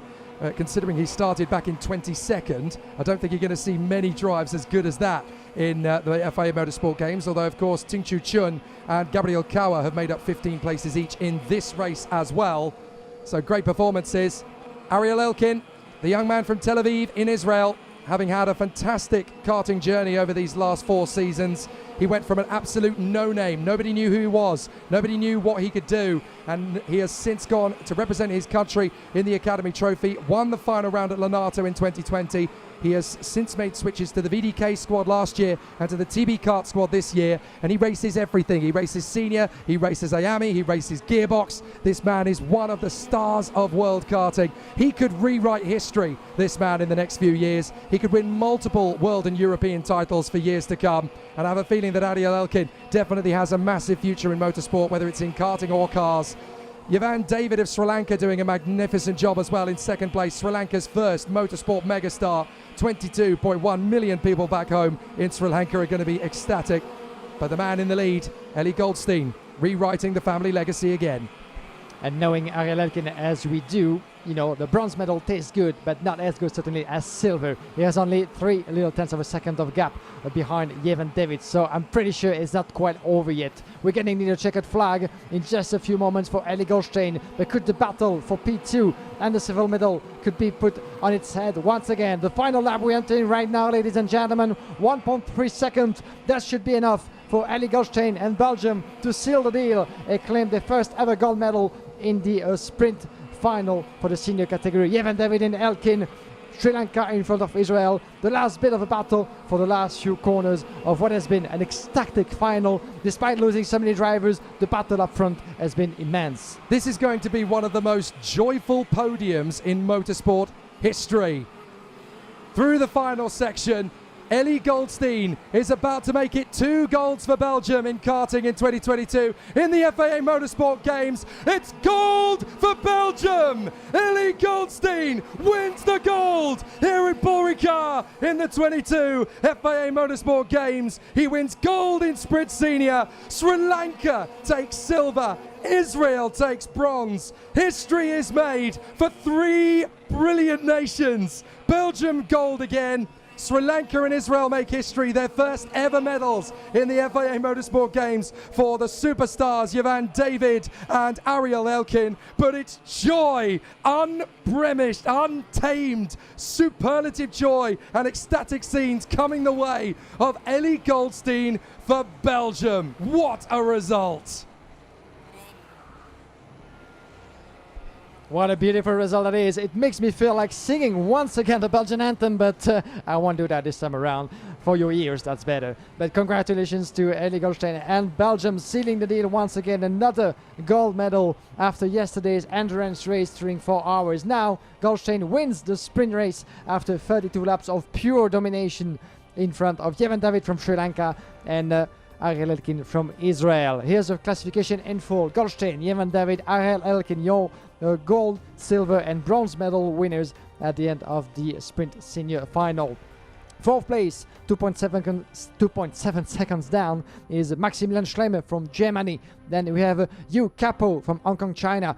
Ardius Rimkevich from Lithuania in P6, followed by Carmen Kraft from Estonia. Then we have Balas Juransky from Hungary. Matus Borec in P9, as well as Dimitro Murashvich from Ukraine in P10. Just outside of it, we have Tin Chu in P12, Adrian Labuda in P12, P11 and 12, followed by Gabriel Kawe. We have Kenan Reza Sini as well as Kyle Kumaran. Luca Pace is the first of the drivers, unfortunately, who didn't make it through the race. We only have 15 drivers left out of 30. Pretty much half of the field has been out of this race. So incredible turn of event, incredible switch of positions, as we had some incidents, as such a chaos happening in the opening stages of this race. But in the end, it was here the start of the race. Let's have a quick look at some of the replays and some of the highlights of this race. The start was pretty decent for Eli Goldstein, being a little bit pushed on the inside of turn number 1. Chaos starting between two of the drivers that we lost at the opening corner. This was the 207 of Andres Eduardo Ardiles, and the 225 that we lost as well, Callum Maloney from Barbados. Chaos happened again, and two of the strongest contenders in the field, with Nacho Tunan from Spain and Joel Dershon from Sweden getting along and getting in an incident, unable to keep on going to this final. So a double DNF, two of the strongest contenders that we have seen competing and fighting at the front all throughout the weekend, unable to see it through after less than 2 laps into this final. And Nacho Tunan has been trying to get back onto the race, but it was too late, and the engine was saying no to him, unfortunately. So a lot of chaos, a lot of carnage into the opening stages of this race, and it was all down to the drivers at the front to go for the show. Ariel Elkin, representing Israel, made a beautiful recovery, battling along to fight for position against Yevan David from Sri Lanka. In 3 attempts, Ariel Elkin tried to make his bid through, but on the third, it was enough for the Sri Lankan star to make it up to P2 in that particular sector in turn number 11. After 2 failed attempts, Sri Lanka and Yevan David were up into second, sealing the deal and shutting the door with enough momentum. In the end, it was a victory for Eli Goldstein, punching the air with joy. Fantastic victory with Belgium and Eli Goldstein, and a fantastic display of talents and flags on and off the track, followed by a lot of people live from the karting track of Paul Ricard. And this was a beautiful, beautiful gesture of fair play. So, ladies and gentlemen, thank you very much for following the final of the sprint category here for the senior category. Thank you very much indeed, as we're going to hear some more from the winner of this final for Belgium, Eli Goldstein, and maybe hopefully from some of the contenders and the drivers on the podium. Thank you very much indeed, and see you next time in 2024 for some more karting action as part of the FIA Motorsport Games.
Incroyable. Well done, Ellie Goldstein, gold medalist.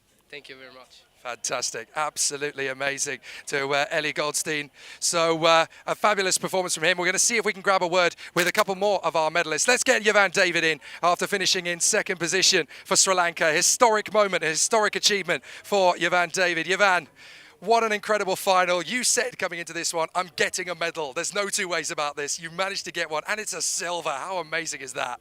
It's a great feeling. Honestly, to have the Sri Lankan flag finally on the podium, it's a great achievement, and I really enjoyed that race. It was very long as well, but we made it in the end.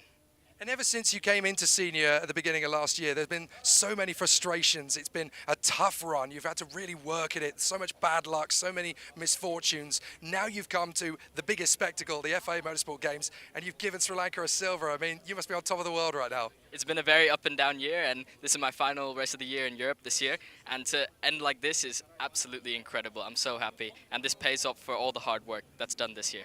Congratulations, Yavan David, a silver for Sri Lanka. Well done, buddy. Thank you very much. Thank you. It's an amazing result for Sri Lanka. I think we might just have one last chance with our man from Israel to get the bronze medal. Ariel, you've made history today. That was a tough final. You really had to fight back from the doldrums as well, but to come through and get a bronze medal for Israel, that must feel really, really strong after such a tough week. Yeah, it was quite a tough week, but we brought the medal home. I think it's a great achievement. I tried to get a shot at the medal gold, but Ellie was a bit too fast for me. Anyway, I did my best. At the end, I ended up in the third position, which is not bad. So I would like to thank everyone for the support, and see you soon. Congratulations, Ariel. Well done. Thank you. Well, what a fantastic end to the week it has been here at the Circuit Paul Ricard. We have a gold medalist for France in junior and for Belgium in senior. It's been an amazing week from myself, Jake Sanson, my colleague Guillaume Alvarez, from everyone at RGMMC and the FIA Motorsport Games. It's been a fantastic week. We hope you've enjoyed it. Thank you so much for sharing it with us. We'll see you again when the FIA Motorsport Games and the karting categories return. Lights out and away.